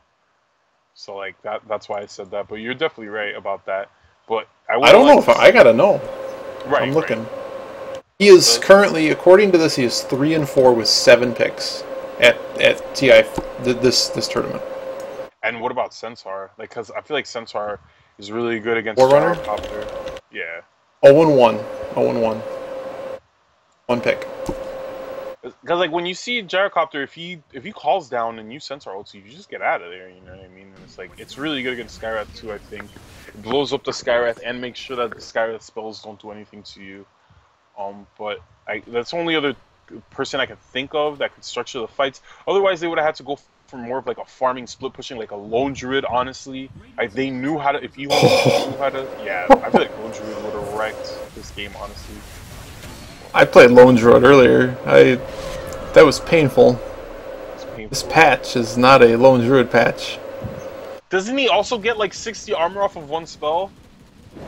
Does he? I don't even know how he works. I think his third spell just gives him random 60 armor for no reason. They're posturing right here. Oh my god, he actually just BKB. They have to run away. Are they gonna run away or they just don't give a fuck? Okay, so Clockwork obviously mistakenly BKB'd. But he is highlighting. Yeah, that was, yeah. That. Now, while I was checking that Dota, they have Roshan, right? Yes, they have Roshan on Gyrocopter. Gyrocopter has the AKB, he has the drums. There it is. They actually go in and they call the Gyrocopter. Gyrocopter is gonna get hit by the AA ultimate, but that's all it is. Just go and get out. Rubik is gonna get a Blink Dagger. I think once Rubik gets a Blink Dagger, that's it for E-Home, because it's like it's too hard at that point to do anything. When you have a blink instant stun, they're just gonna keep sieging down. Dude, honestly, I want to say that Aggressive is showing a lot of patience. He's on a hero Gyrocopter. One thing he doesn't have is mobility. He doesn't jump forward like a Void does or like a Ember does. He's playing it patient, slow sieging the tower, getting the tower, making sure that there's no throws this time. And he knows that they need the game. This is still an elimination game for CDEC, so I like this. I like this. They are growing before our very eyes. Like just last game, they were Diving Fountain versus 2 buybacks and an Earthshaker. That fountain play still, I mean, as silly as it looked, I think it still had a very distinct value because they knew when they dove.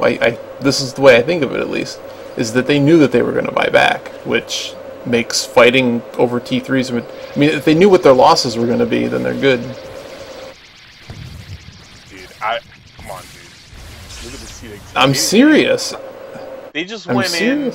They didn't care what was going to happen. They felt like they were going to win. So if both the Storm Spirit and the what's his name, the other carry in that game, was it Gyro? I'll just pretend it was Gyro. Yes. So they both bought back. If they didn't buy back, and the other 3 players on their team wipe, and they both came up, like let's say that their timers were 20 seconds and the other guys were 40. You don't think that they lost the game as soon as those 3 people died? I think it would be over. And what do you mean by it would be over? Like it was over. CDEC was like ahead either way. But it's a different if the fight that I think E-Home wanted, if they were going to take a fight, was on their T3 with the buybacks on their carries. Because that was all they had. But those buybacks got forced because of the dive. That's all I'm saying, is that they didn't have 7 lives, they only had 5 minus more because we were dead. But yeah. Because there was a defense there, right? Because, I mean, you use some damage, and then you can come back and keep the racks up, and now the game gets delayed.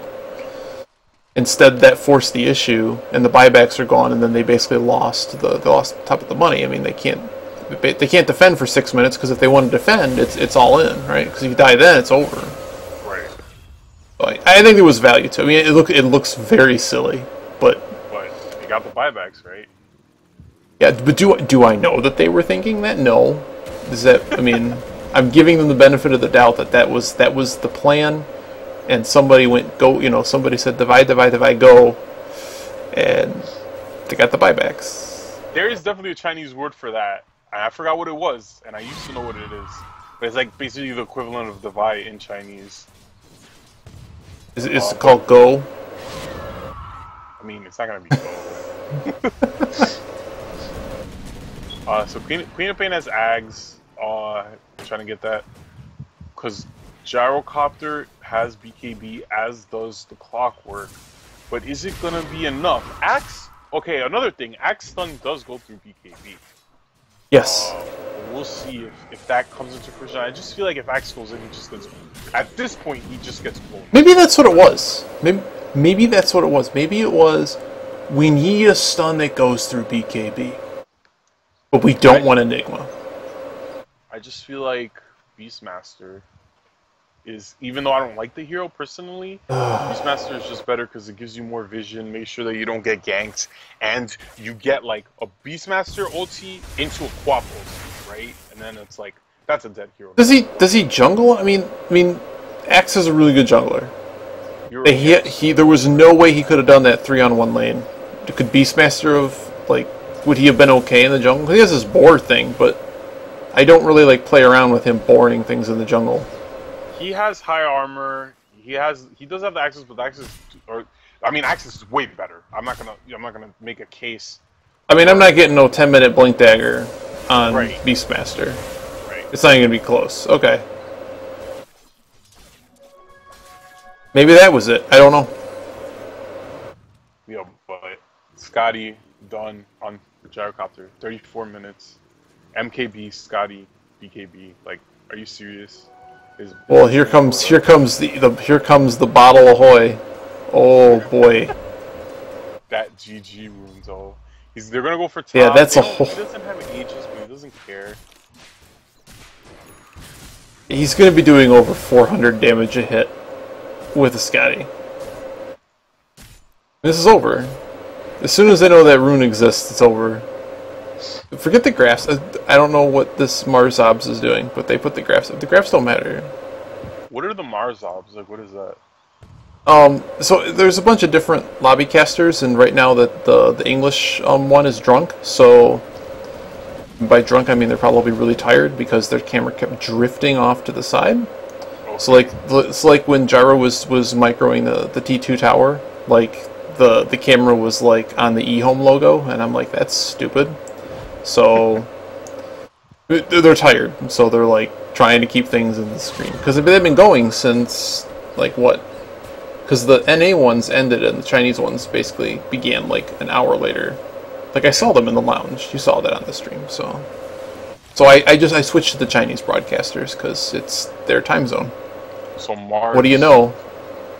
Yeah, Mars TV is it's basically Chinese Twitch. We'll just call it that. It's really not, but effectively they're Twitch for all intents and purposes. Why do Chinese servers? If you've never clicked it before, there's a whole different one. There's like a Vietnamese caster. There's a whole bunch of different ones. And it's just that everybody has a guy doing camera for their stream. So. That was a missed hook. XZ missed he hooked right into a creep. Still has the DD rune. Oh, Axe is actually just gonna go forward. What a break! So he activates the DD rune. Pop gets a 2-man ulti, but it doesn't matter. Gyrocopter just goes in and he ultis everyone, but he has to run away. Why does he have to run away? Go in, Gyro, go in, bro. Well, his DD got canceled by the tornado. Oh my god, Rubik stole the ultimate, he got on 3-man ultimate. Witch Doctor is ulting from the sidelines, and the stun. That was a good fight for eHome. What just happened? Well, what were you saying? That was a disaster. Well, the DD rune got canceled because of, I believe, tornado hit him, which cancels the rune. But Invoker's on his team. Oh, excuse me then. I'm looking into the list of the things that could have potentially canceled it. Oh, I know what canceled it. Eye of the Storm. Eye of the Storm is a purge. Axe is just gonna go forward. Is this where they throw? Quap gets a good 2-man ulti there. Invoker finishes the kill on the Axe, but he ends up dying himself. Dude, honestly, Clockwork and and Gyro have to get back. Rubik TP's in. Oh my god. Does Clock have Aghanims or something? Like, am I missing something? Why? He doesn't have Aghanims. So why did they keep fighting? Like, Clock missed his ulti. How did that turn into let's fight? Can you explain that one for me? Because I don't have an answer for that. Right, but it was just like Gyrocopter had the DD and he called down and he went in. And when they saw Razor's BKB, That's true. they backed off a bit. And I don't know for the life of me how they got those 2 kills on the supports of C-Deck. Rubik also stole Quap ulti and got a 3-man ulti, but it didn't kill anyone. So, I mean, yeah, that's the best I could come up with for that situation. I don't know. That was a mess. Like, I mean, if he landed the hook, I'm not even, like, would that have been much? Yeah, I don't know. That's... Like, why are they even fighting there? They're fighting on top of an E-Home ward. Like, I mean, I don't know. That's... Because they knew they were coming. They knew they were all there, so E-Home took the fight and they won. There you go. Well, instead of me just bagging on C-Deck's play, which has been pretty good the whole game, let's just say that was a good play by E-Home. They had the vision. They saw the opportunity on the missed hook, which can happen. And the call landed, and that's how that fight started, and they won the fight. Razor has Axe. Your favorite item? That is so... Have you played Gillette with Aghanims and Desolator? It is disgusting. It is absolutely disgusting. You hit your ultimate and you walk to a tower, it almost doesn't matter that it has backdoor. Almost. Dude, you just gotta get a refresher and then it'll eat the backdoor, right? But you can't play 2 at once though. So like you can put another one in store, but I mean like the ultimate lasts almost as long. Almost. Like I think it's like half uptime. Like it lasts for like 30 seconds or something, and it has a 60-second cooldown. So Gem and Smoke on eHome. I think this is their last smoke for now. I mean, there's like at most, like every time a smoke is up in this game, they're using it. Both teams. Dude, are they gonna cut them off? Clockwork sends the rocket. Go for smoke. Rocket missed. Who's gonna? This is just an open engagement. Who's gonna be faster on their buttons? That's what this is gonna come down. If he lands the call. Yourself, Gyrocopter goes down. He actually BKB. Axe gets the BKB though because the call and the Invoker puts his spell down. Call down was a little late there. Razor gets cogged in, but after Cita gets blown up, honestly, like I think that the Axe like stopping Gyrocopter from calling down earlier just was so big that fight. I don't even think Gyrocopter got his flat cannon off, it didn't look like, because Axe just went in, got on the Gyrocopter, and eHome was basically able to do work onto C-Deck because of that. Yo, the Axe pick. Let's go. The Axe pick is, I mean, it's just like the Dark Seer pick. I mean, it's some type of, it's a control mechanism, and it goes to the BKB. I mean, this is... I mean, is it the Axe pick that punches you a ticket to directly to TI? We might be getting pretty close. I mean, a couple more of those. Like I figured they were going to push the T2 there, but I think it's Razor's Aghanim's ulti ran out, so they didn't have the push to do it. Yeah, dude. If eHome get like 1 or 2 more of those fights, and they win it a little bit more convincingly, they will take a tier 2C. Right now, eHome, they're fighting on C-Deck's side of the map, because if they lose the fight, then C-Deck has to push, which takes a little bit of time. And if they win the fight, they have the reason to push. They haven't been winning the fights convincingly enough. They've been picking off basically like a support and Clockwork or Rubik and Skyrath, but we'll see. I mean, right now, C-Deck are playing scared. They're playing 5-man. They're not using the map efficiently enough. But it looks like eHome was about to group up also. But damn, yo, these games, honestly, these are like 2 very well matched up teams. If you go through all 5 games, there's been no stomps. This is 42 minutes, and I don't know who's gonna win. Like, what the hell? Oh my god, I've been through 42 minutes of this. Really? Yeah, dude, it doesn't feel like wow. It was the smoke gangs. Like we just been Well, there's been like 6. You only start with 3. You only get 1 every 12 minutes, so I guess if we've been through 6, I guess it has to have at least been 36 minutes. God. The gyro has... the thing that's incredible is just... the thing that I'm trying to figure out is like, okay, so they picked Axe. I can't ban Axe. But gyro's still really good. How do I, as gyro, deal with the Axe problem? And I think what that is... What? It looks like he's going rapier. Are you kidding me? He can't do that. There's only 3 items Demon Edge go into, and that's crit, MKB, and rapier. He already has one. He's gonna build a Daedalus. Okay. I would assume he's gonna build a Daedalus. Does he not have a Daedalus yet? He's gonna build a Daedalus. He can't build... No. Yes, I am. I would bet dollars to donuts that he built a Daedalus. He did it. Yo, I wanted to see the rapier. Let's go. I'm one of those. You know what I mean? Like, especially this guy, Aggressive. It just doesn't have the value. I mean, if you already had crit, I can see that. If you sold his drums and bought a rapier, sure. No, but that's such a tactical error that not in this game. There's no way. Especially with the axe, like focusing. Here we go again. This ward, there is a radiant ward right by the Roche pit. So this has been scouted out again. Wow, he actually knew Jig was up too. Oh, it looks like they're about to fight right now. The BKB and go forward. Oh, Razor gets his unstable current onto the Jarkopter. Jarkopter has to back off from it. Okay, now they backed off from it. Are they gonna go back in? Invoker is looking for something. They go forward. Oh my God! Rubik looks forward and telekinesis is back. Bop gets a 3-man ulti. Gyrocopter is doing work, of course. Witch Doctor ulti is down. There are cogging in the Razor. Where is the Gyrocopter? Where is the Gyrocopter? Is in the back of the fight, waiting for Razor to come to him, and he wins the man fight. That is really big, but they get the team wipe on eHome. What is going on? Unbelievable. Well, the fight started with Invoker blowing his BKB when eHome saw him trying to scout out where eHome was. So he had to blow his BKB and his cover was blown. He was caught out. They managed to get down the axe, which apparently, I mean, the way these fights are going, they have to take him out first. Otherwise, their gyro just gets singled out.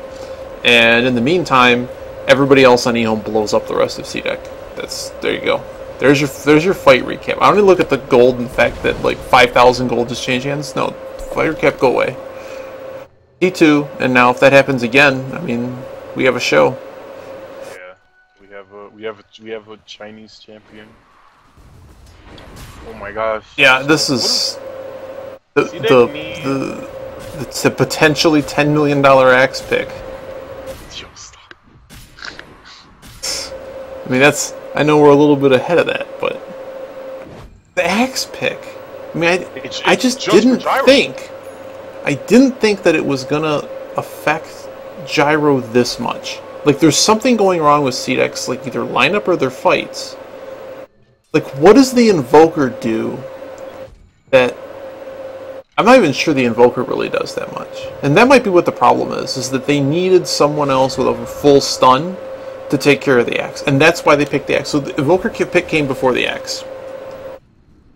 Sorry, I am ignoring the game and going back to the draft, trying to figure out what Invoker did in this lineup. And I don't see it. I think that's the problem. I think that's why they picked axe in response, because they went...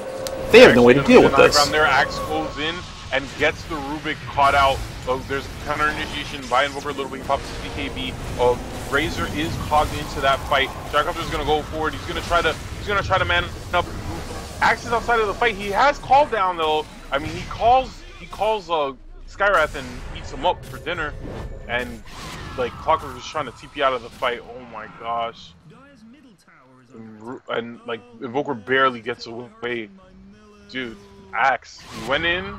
He got the Skywrath first. I messed up when I said like he eats up the Skywrath. He actually ate up the Gyrocopter the second time. Yeah, the gyro went down.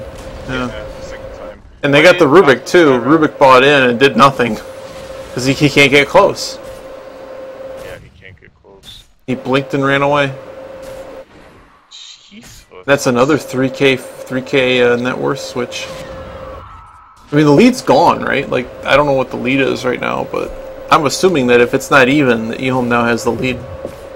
Oh, it's 0. Like, look at it. It's all zeros. It's like as close to 0 as you can get. But it is on eHome side slightly. But it's like so little. It's just they keep getting jumped on. They keep getting initiated on by the Axe. That's all that Axe is meant to do. Clockwork. Well, they can't. They can't change Invoker. What do you do as Gyro? Or as some hero on the like, a hex stick? That's like the only thing I can think of. You have to wait for Axe, and then when Axe jumps in, you have to hit Axe to make sure to get his blink on cooldown and keep his blink on cooldown the entire fight while doing damage to the rest of the team. So what I mean? Okay, I'm just looking at itemization. Like, could somebody have bought Yules? Could somebody? I mean, Skywrath could potentially have a Yules. I mean, I just can't. But then if he has a Yules, well, then he can't be anywhere near Gyro now. Because if they both get hit, it's pointless. Oh. I think that the Clockwork has to stop cogging Razor. All through the fights, Clockwork has cogged Razor. He has to cog Axe, and maybe even they just ignore the Axe. But yeah, the Axe is just jumping on them straight up. Okay, here we go. Smoke play. We're gonna go down and meet him up. Do you want to take this fight? Because I've just been like... No, you go for it. Alright. So they have Clockwork in front. It is about the Axe. Axe is positioned. He's in the back. So they're gonna meet each other. Right now, okay, Clockwork mistakenly pressed his battery assault. Rubik goes forward. They're gonna try to blow up the Oh, 2 in the cogs. There's 2 in the cogs. The call down is good, but he is unstable concurred. He's gonna try to kill Axe. Axe gets the call down. He has 40 armor now. He's actually gonna kill Gyrocopter. Oh my god, the Witch Doctor ulti doing so much work there. The Axe survived through all that. Got the call on the Gyrocopter for the Witch Doctor to kill him. That is, I think that's GG, ladies and gentlemen. Clockwork dies in the base. I can't see anymore because of lag, but that was... So Gyrocopter tried to do what I said, right? He was like, okay, we got this Axe. You have to make sure his blink dash are on cooldown, but he got too close to the Axe. Axe got his call off, got that 40 armor, then Axe just walks into Witch Doctor, and like that's it. That was the game. That was the fight. I think, yeah, dude, this is game. Oh my god, yeah. Dude. We're done. That's crazy, dude. Like it really looked so good for CDEC, and I thought that they weren't gonna throw this time, but. It's just like it's the draft. They lost in the draft. What does Invoker do? What do you do? I mean, the Axe pick was. I mean, okay, I'm seeing it now, and if I understand what it was, exactly what I said. What do you do with Axe? I mean, what do you do with CDEC against Axe in this lineup? Nothing. You just lose. They got ahead. They couldn't get far enough ahead to where Axe didn't matter. Because all he needs is a freaking blink dagger and his stupid call thing. I mean, there's nothing Gyro can do, and nobody on his team has a hex stick. So GG. I don't understand why they don't have a Yules, a hex, anything. I mean, I'm not like I'm not on CDEC. I can't vouch and say like I'm some crazy pro, but something doesn't make sense here. The Daedalus definitely was not the right pick for the Gyro. He needed a positioning item, even like an Invis stick, honestly, just to make sure that Axe doesn't call him. Axe has called him in all of these fights and he's losing all 4 of them. Like, I mean, it's almost bad enough, right? It's almost bad enough that he could have just bought a freaking Silver Edge. But they do have a gem on eHome, and they've had a gem for a while, so it's not like it's I can't say that's a comedy. There's been sentries everywhere, so. But I mean something. But I mean, he does have the problem that if he didn't buy the Daedalus by now, like you see how much health these guys have, that he wouldn't be that effective. Poor Skywrath, he barely has 1,000 health. He has 1,005 health. 50-second minute. The way it is like Razor puts in stable concur. First of all, Razor doesn't care about Clockwork, right? So like Clockwork is the main initiator, but Razor doesn't care at all. Like Razor's really good against Clockwork, honestly. I really think that. And then he puts the unstable concurrent, whatever it's called, on Gyrocopter. Gyrocopter is to run back. While that's happening, Axe is getting into position to get a call off. They're comboing the Gyrocopter with the unstable concurrent and the Axe call, honestly. And all this shit goes through BKB. All of it. So that's what it is. It's obviously very well thought out by eHome. And there's your meta. I mean, pay attention later to the American games, because some of this stuff was playing out. The power of gyros been playing out, and I would expect to see. I mean, there's without a doubt that at least some teams are paying attention to this, or somebody's going to tell them, hey, this is what they did and this is why it worked. So I would expect to see more of this. I would expect to see Axe make a comeback, because I mean, is he a counter? He's a counter for gyro in the case that you don't have a way to deal with Axe on your team. Because if you put spells on the Axe, then the rest of the team just rolls you up. Yeah, I mean, and they have a very. I mean, everybody's been drafting dangerous. I think Clockwork completely missed that hook. No, he hit the Razor, but Razor doesn't care, dude. Like, Razor doesn't care. I know he doesn't care. It's so much lag that I can't tell whether or not he hit it. It didn't look like it hit, because the cogs are in the wrong place on my screen. So this is just a mess. The barracks are going down. Death Ward's going down. And, I mean, it's just Gyro trying to chase anything he can get, and there's just nothing there. Monom's just running away. Yeah, he bought back to throw a rocket on Witch Doctor, and he's going to get gobbled up here. Witch Doctor has a Blink Dagger. God damn, and he has Glimmer Cape. Yo, he's going to Glimmer Cape the rocket. Gyrocopter's not going to be able to see him. Let's see if he goes into the fog. He's behind the tree, but no, he came out of the tree the wrong way. Man, that was a mistake. Yeah. I mean, if Gyro picks everyone off here, this isn't over, but he's just going to get blown up. There's a sheep stick now on Queen of Pain. It's GG. They actually yep, and there's the GG. Well, at least, I mean, there is a silver lining for C-Deck, and that is that they still get to go to Seattle. They're going to be in a group of 4 teams, 2 of which can get into TI. So it's not over for them, and it doesn't.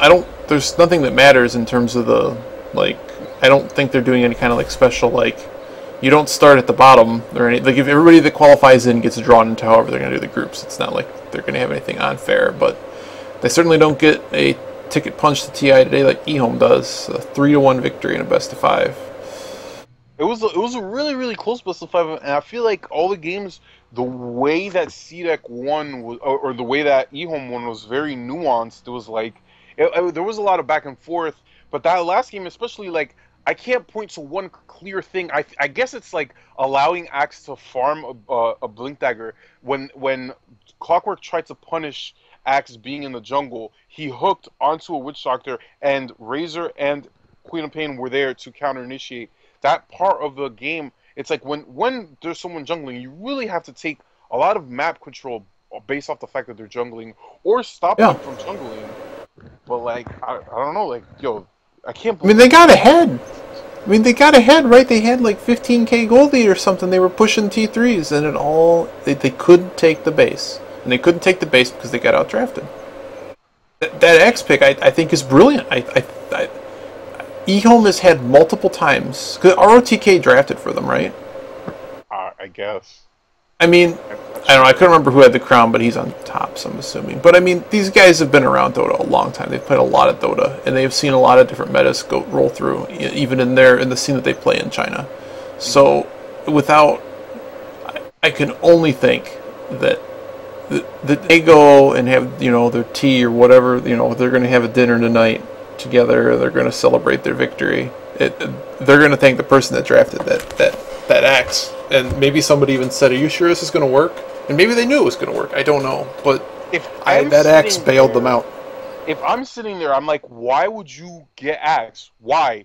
For what? I feel like the cogs should be able to control you, but Clockwork, honestly, he kept cogging Razor. 4 or 5 times he cogged Razor instead of cogging Axe. I don't understand what was going on there. He could have just cogged Axe and blinked out, or the Skywrath. There was one time where Axe went into the high ground and Skywrath completely slowed him down, and Axe had to get the hell out of there. Or even Rubik Lift, but if you use the Rubik Lift onto Axe, then you're not using it on someone else. But there was a couple times where they did use Rubik Lift onto Axe, and Axe just survived the duration of the stun and just turned it around. I mean, I don't know, dude. I can't pick Axe in that situation. Now, obviously, I can because I see it. Because you've seen it. Yeah, but in the draft, I was shitting on that Axe pick so hard.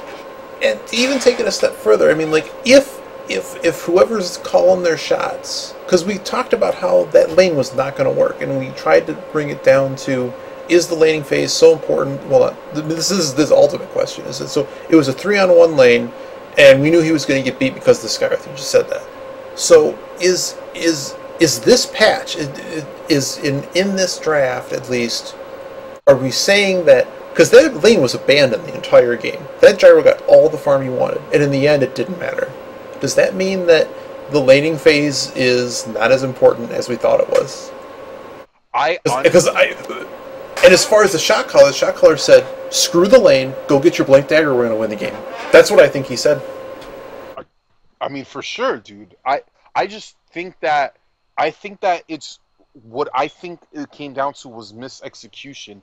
And I know that that's sort of a cop-out to say, but it's like I just keep coming back to, I really do think that the laning phase is important, and I really like the fact that Cedek, again, had an advantage in the lanes. I feel like all 4 games they had an advantage in the lanes, but they messed up. They kept cogging the Razor. That doesn't work. The gyrocopter kept getting bounced around between Axe and Razor. Quap kept getting hit, kept hitting 2-3-man ultis. It's like what you said. Clockwork missed the hook, right? Clockwork missed the hook, and then they fought anyway. Yeah, that big fight. I mean? Yep, they fought. Yeah, and that's, I mean, but they also, I mean, Axe jumped in there. I mean, a fight started. I mean, they would have had to give up something, but they gave up everything in that fight. They lost like 5k gold in that fight. I don't know. I feel like Clockwork could have cogged to separate the 2 teams and then force Staff to his side. One note, just to go back to eHome's draft, because we've been talking about it so much. Going into that final pick, the final bans were Leshrac, Bounty Hunter, Storm Spirit. Mm-hmm. Now, because okay, so my to ante up or double up or raise or whatever. I was trying to make a poker reference. I just made all of them for you to check your how do we have to shut down the X. I totally agree. The heroes that they have aren't particularly great for that. I mean, the best one that's in the best position to do things that isn't rotating places or already in the lane is Invoker from mid. But the problem is that he's not Exort, so that's problem 1. Problem 2 is Axe's health pool is large enough that unless he's really low on health, he's not going to get killed. And he's just not enough of a pest with like this Tornado EMP. Just Axe runs to the base. Okay. So the banning of the Bounty Hunter, I think that they figured that was like, I almost want to say further back, they figured that Axe is gonna be our go-to or something if we had something else in the bag like that. Because we can establish our job. The heroes there are heroes that I would say Axe has problems with. Axe has problems with magic-based damage. He has problems with people poking around in the jungle when he's trying to take out stacks. Because if somebody steals half the XP from the stack, all of a sudden he's not that effective. Or if somebody tries to kill him or knows what he's doing, And Leshrac also deals a ridiculous amount of magical damage. Mm-hmm. I almost want to say they telegraphed the final pick from the second set of picks and bans. You're saying eHome knew they were going to pick Axe? I think they knew that they were going to pick Axe. Jesus, dude, that's nuts.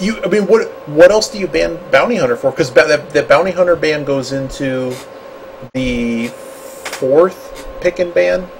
It's the 4th ban.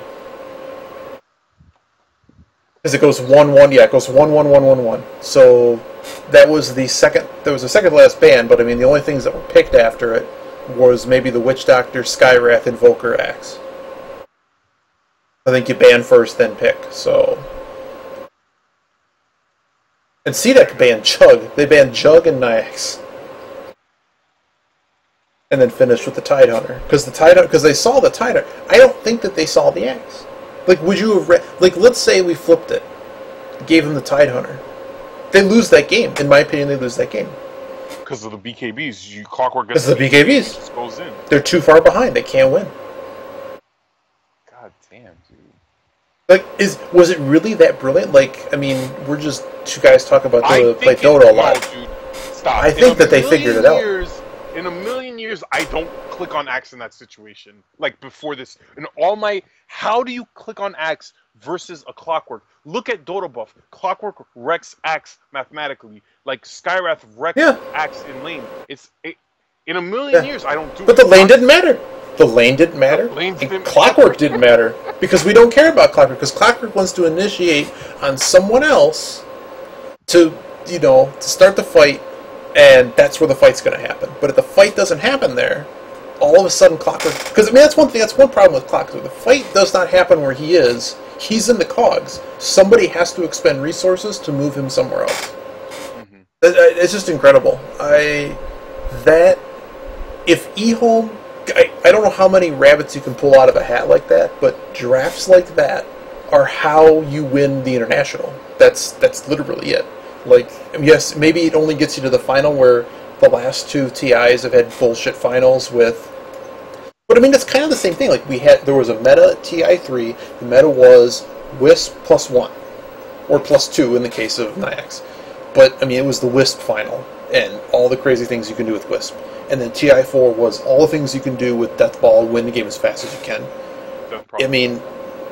But there's still a meta to that, and there's still different little intricacies in drafting, and little things matter. Little things matter, like banning out, setting yourself up for that final pick that screws over the other person's lineup without them actually realizing it. Them actually wasting bans. Even if Puppy and PPD were on a team together, they would not realize Axe was coming. I'm serious about this. Like, that was really that ridiculous to me. But yeah. Critical learning curve. Oh, I'm sorry, Yogi.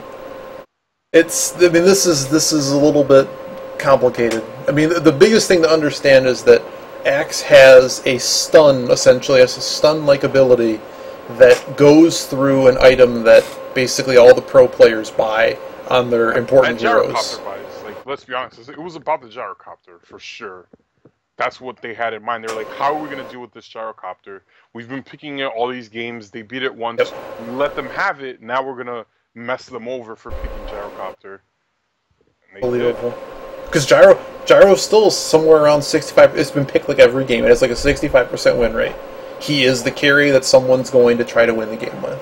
He does an obscene amount of damage, and unless you can stop him from using his flat cannon ability that hits everything around where he's shooting within some range, it just absolutely obliterates. Like, this is what I was talking about earlier with, you have these late game carries in games, and the idea is that they just need to right click stuff. And that's what the rest of this lineup is supposed to do. Give him all the time in the world to just blow everybody down, and the game ends, because nobody can keep up with him.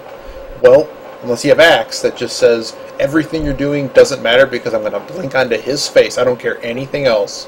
I'll blink on his face, and you can't do anything, because you didn't get far enough ahead or thought about building Yules or Hex on anybody else. And Yules he throws him up in a little tornado for a few seconds, and it disables blink. So then, if you caught Axe before he does it, he can't blink anymore.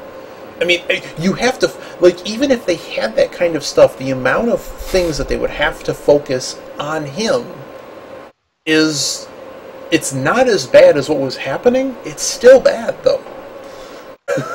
It's still bad. Exactly. It's still bad to, because, I mean, it still gets them what they want, because what they want is to hook into a fight and cogs, and then fight around the cogs.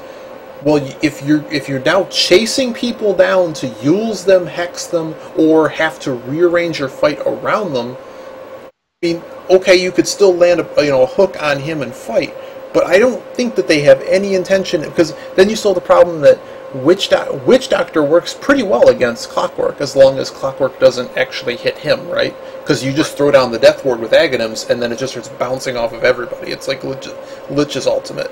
And Razor's the same deal. Like, anybody that's caught in cogs, you just static field forever and beat them down.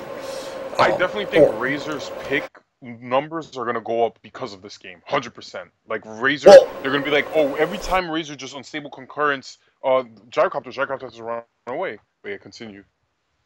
And Razor, Gillette, the Razor guy, he's not bad. He never was bad. It's just that he hasn't been toyed with this meta like how he was a few patches ago.